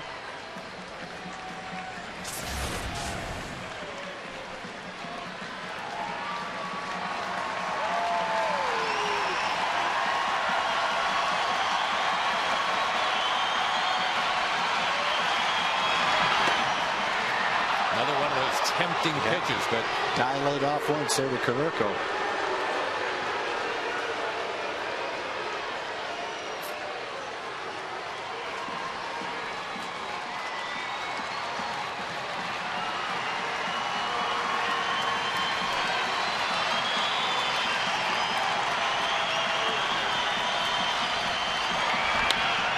right through the legs. Kinsler cuts it off to Andrus. What a play! How did he get there to make that play? Instinct, speed, and guile, my friend. Oh, thank you for the answer. I just figured I'd throw that out there for you. Wonderful play to end the inning. It stays.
West being presented by Amica Insurance. It's not just how you're covered, it's how you're treated. For more information, visit AmicaTexas.com.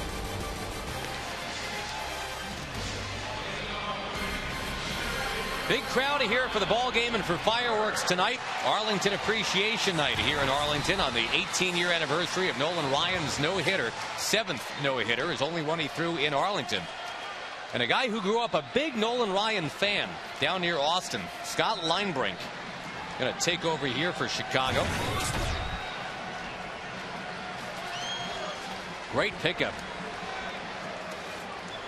Last year they brought him in, and this year he is really rewarding the Chicago White Sox the way he's been having at it. ERA of 1.1. And the White Sox have put together a good veteran bullpen. Jenks is a solid closer. Dotel and Linebrink are two really good right-handed setup men. DJ Carrasco, good middleman.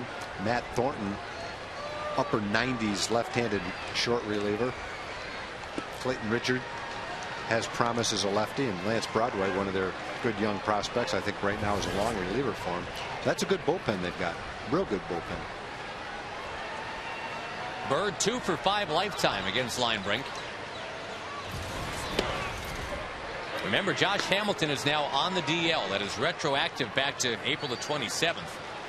So May 12th is when Josh is eligible to come back. That's when the Rangers begin a homestand against Seattle.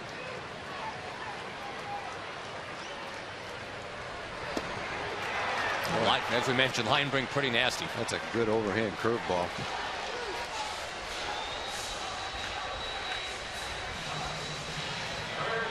Jim Knox is standing by. All right, Josh, progressive fan of the game out here in center field. Why, it's this guy, Nicholas, because he just proposed to Haley. Nicholas leaves in 6 days to Iraq, so you got the job done. Are you a little nervous, were you? No. Not at all. Not at now, all. we understand you have not asked Haley's father, so you didn't want to rub it in. Is that correct? Yes, I did. Why didn't you? Why didn't I ask him? Right. I only have a couple days till I go back. Okay, so Haley, no problem, huh? No. No second thoughts? No. Okay, well, congratulations. Progressive family. I do have my cell phone. You want to give him a quick call? No, not yet. No, I'm good. I'm you're good. He'll find out. Better get out of town quick then. Okay, appreciate it. Thank you. Good luck and Godspeed, man. That's great. Courageous enough to go to Iraq, but doesn't want to call the future father-in-law. Now here's Michael Young, who's been late inning magic for the Rangers.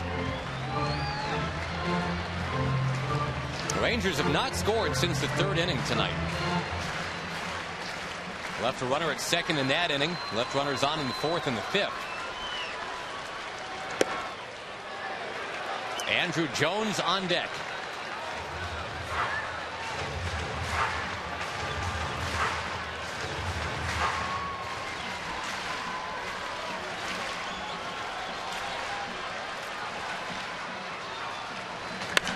Michael slugs it left center field. That ball takes off and drops at the base of the wall. He will stop at second base, and it is a chance for Andrew Jones. Well, Michael worked a 3-1 count, and Linebrink came in with a fastball, and Michael ripped it left center field, right in the center of the plate.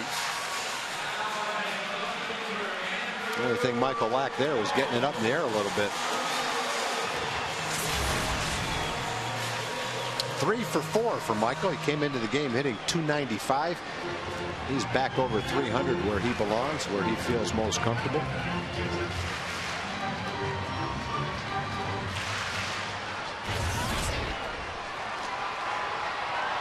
Andrew Jones has pretty much matched his production from all of last year with the Dodgers in a month as a Texas Ranger. He fires away towards center field. It goes to the track. Michael Young tags and moves to 3rd. Boy, I sound like a broken record because I've been saying it the whole month of April, but there's another one. He just got underneath it a little bit. That's a hanging slider. Maybe it hung a little bit too much. He got underneath it just a little bit. Linebrink got away with one right there, and I'm sure he's well aware of that. Well, they've got the lefty Blaylock coming up, and the lefty available in the bullpen, Matt Thornton. However, keep in mind Blaylock has done pretty well against Matt Thornton in the past. 3 for 8, including a double.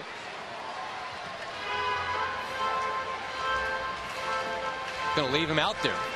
Going to leave Linebrink, the righty, to face Blaylock. Well, he's probably aware of that very stat that you just said. And the fact that there's a pretty good right-hand hitter coming up next.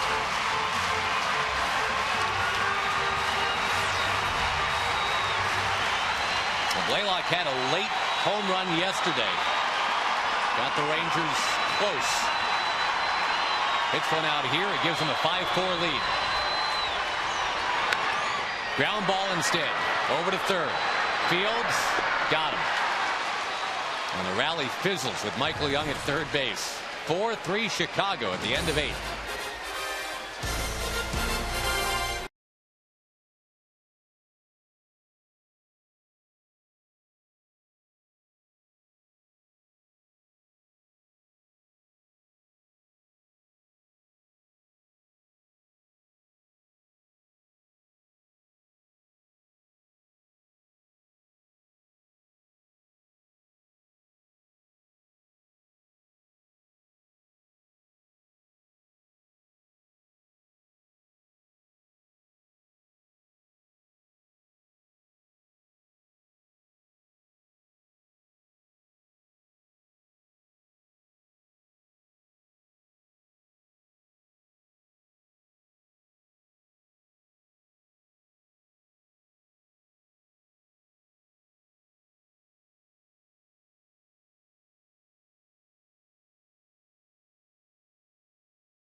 Three in the 9th, and folks, you can create your own Rangers collectible using your favorite photos at the photo store at TexasRangers.com.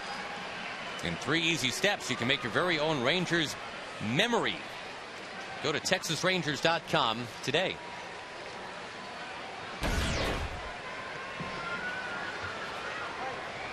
Real nice crowd here tonight. Again, there's fireworks after the game. C.J. Wilson takes over to begin the 9th. And we'll deal to A.J. Przinsky, showing bunt and taking strike.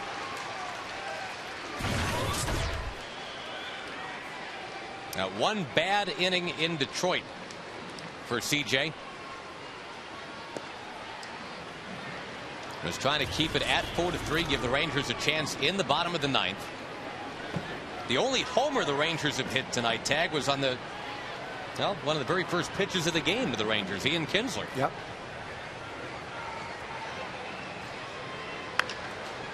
Lined foul.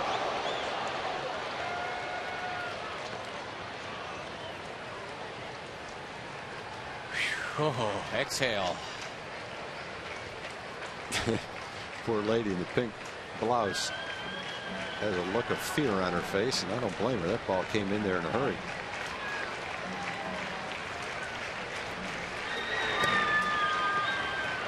Two and two to Przinsky.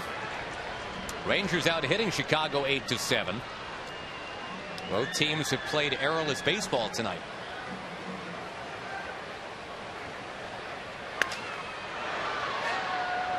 That one went a little softer. Yeah, and sounded like it broke the bat of Przinsky.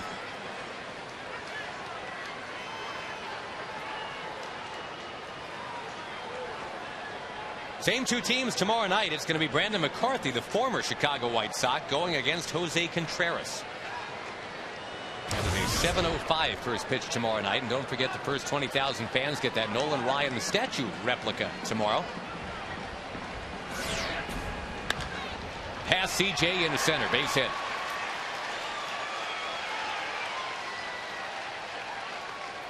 The game Sunday night.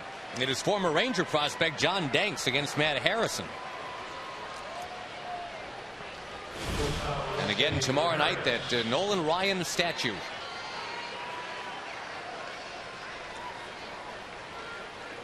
Commemorating the 7th no-hitter that he pitched 18 years ago to the date.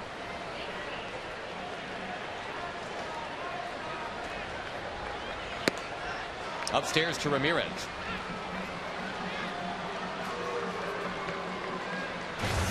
Never did finish off our look at the scores. The Braves have a 7-2 lead over the Astros tonight. That game is being delayed in the 7th inning because of rain. A pop-up. A good fastball by C.J. Got in it right on his fist for that little blooper. Second time that Ramirez has popped to Kinsler in the last 3 innings.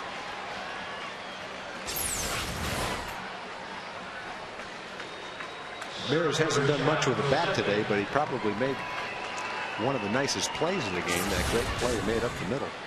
Nelly Cruz. Yeah.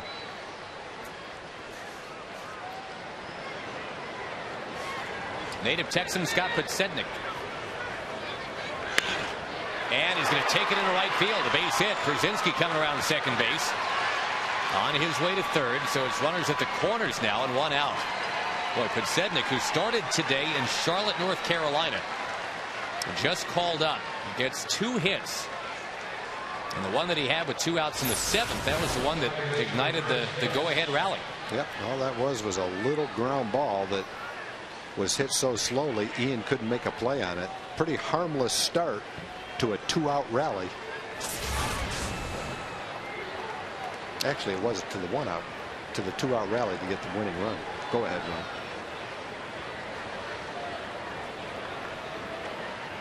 Well, the Rangers had a single, double, triple, and a home run.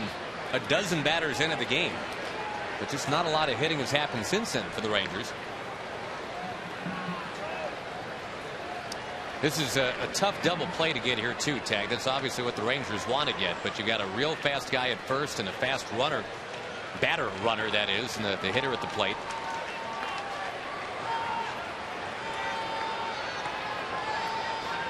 That batter is Chris Getz, who has a single and a triple tonight.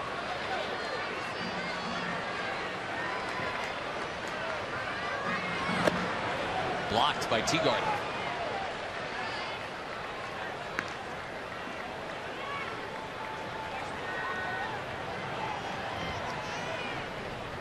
The Angels have rallied past the Yankees. The Halos now lead at 9-8 at Yankee Stadium in the 8th inning.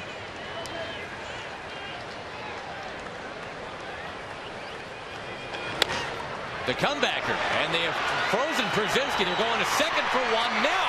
Coming home to try to get Brzezinski. And the tag. They got him!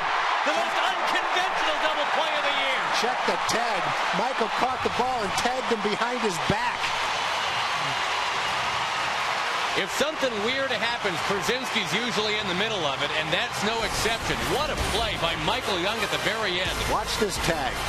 The throw is to his left and low. Back from Teagarden. The only way he can tag him is backwards. Wow. They slapped it.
Ford dealers. Check out the all-new F-150 and drive one. Ford is the best in Texas.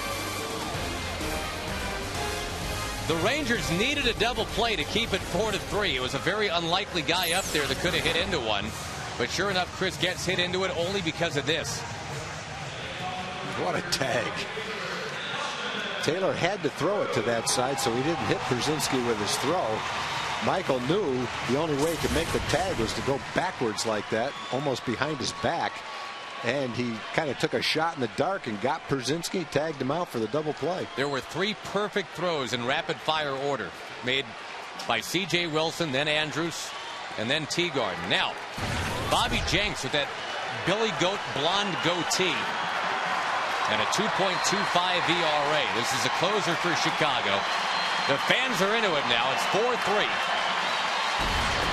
Last chance for the Rangers. Now with Jenks, the velocity and the strikeout rates have been dropping over the last couple of years, but he still saved 30 last year, had an ERA in the 2s. Pumps in a couple to Cruz, 0-2. A couple of sliders. Jenks has saved at least 33 straight years. He's converted 89% of his save opportunities. 5 for 5 this year.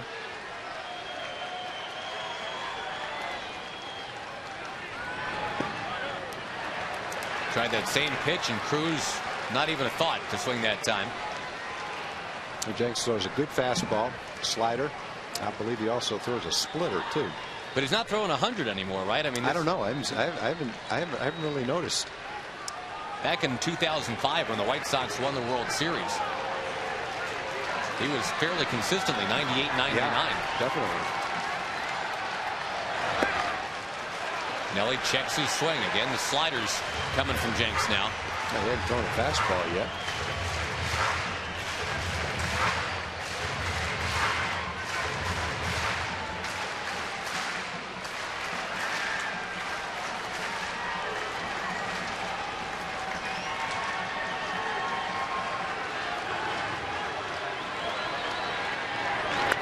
Fouled away.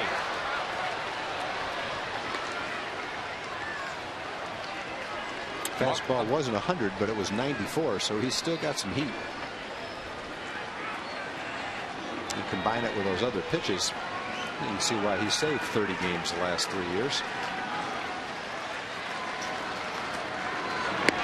Cruz down on strikes.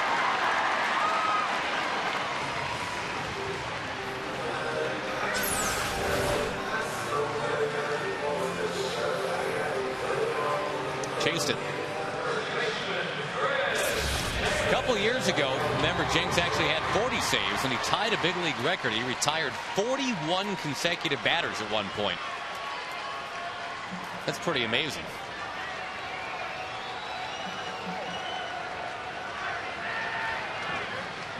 Now Chris Davis. And the home run cut, but he fouls it back.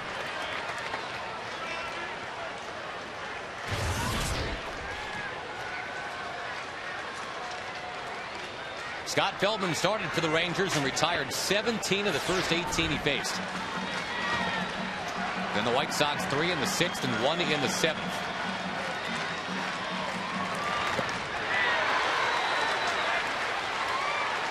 Rangers again struggling with situational hitting tonight. They do have a home run from Kinsler. They got a triple and a sac fly for run number 2. They did follow a single with a double for their 3rd run. Since then, the Rangers 0 for 5 with runners on base. And they're running out of time to get guys on base here. 2 strikes to count to Davis.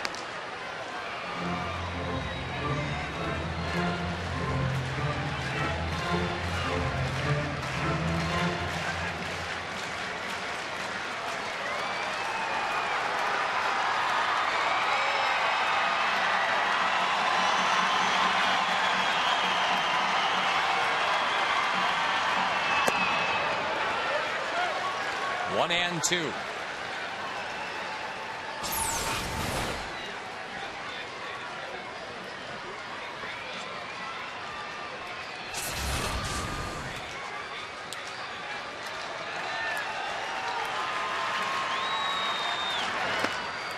inside again. A Ranger takes a count from 0-2 to 2-2. Nelly Cruz just did that.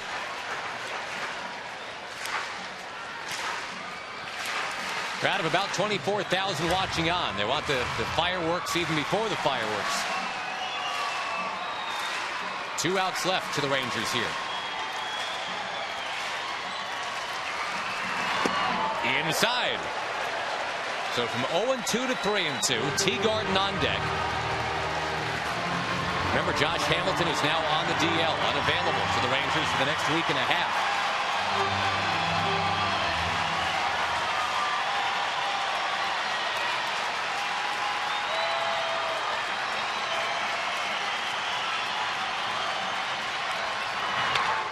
Got a piece.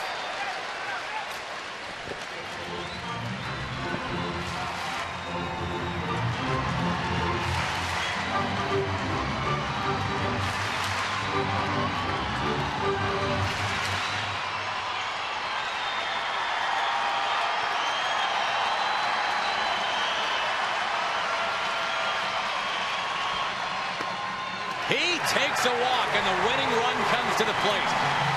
Oh, Jenks threw him everything he had in that at bat. Got ahead, no balls and 2 strikes. And Chris battled all the way and worked a walk. Tried an off-speed pitch. Just a little bit out of the strike zone.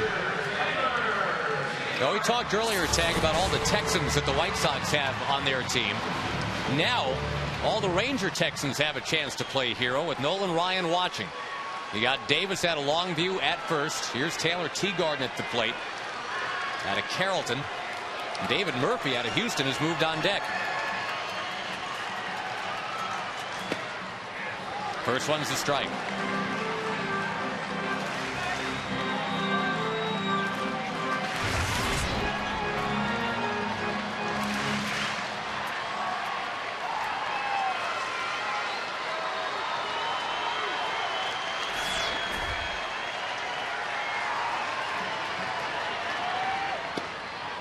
Inside.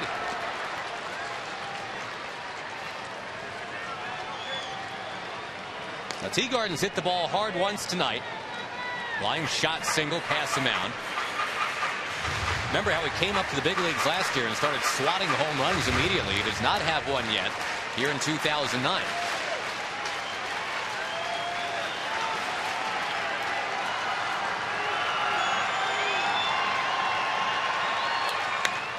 A high pop-up.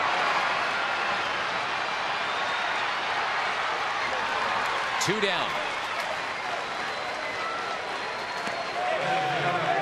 David Murphy indeed to pinch hit now. Remember, Murphy began the season 0 for 23. And slowly but surely has been coming out of that funk. He can explode out of it right here. I'm going to make my call here. You saved it? Saved it. Yeah. I saved it for the last.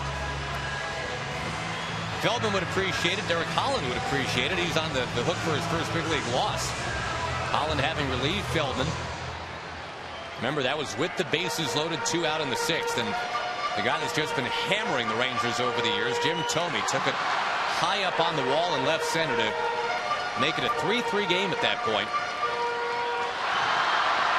White Sox push a run across in the 7th.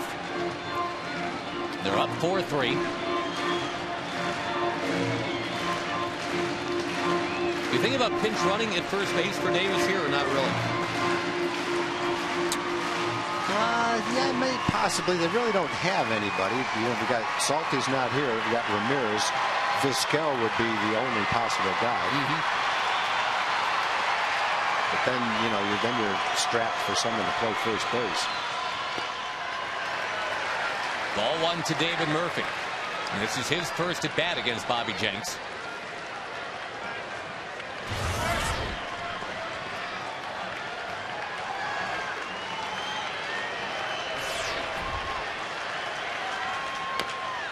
Little ground ball. Bobby Jenks will grab it. And that's the ball game.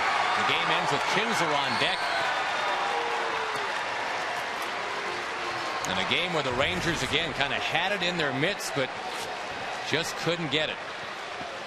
Chicago rallies for a 4-3 win, and the Rangers drop to 10-12.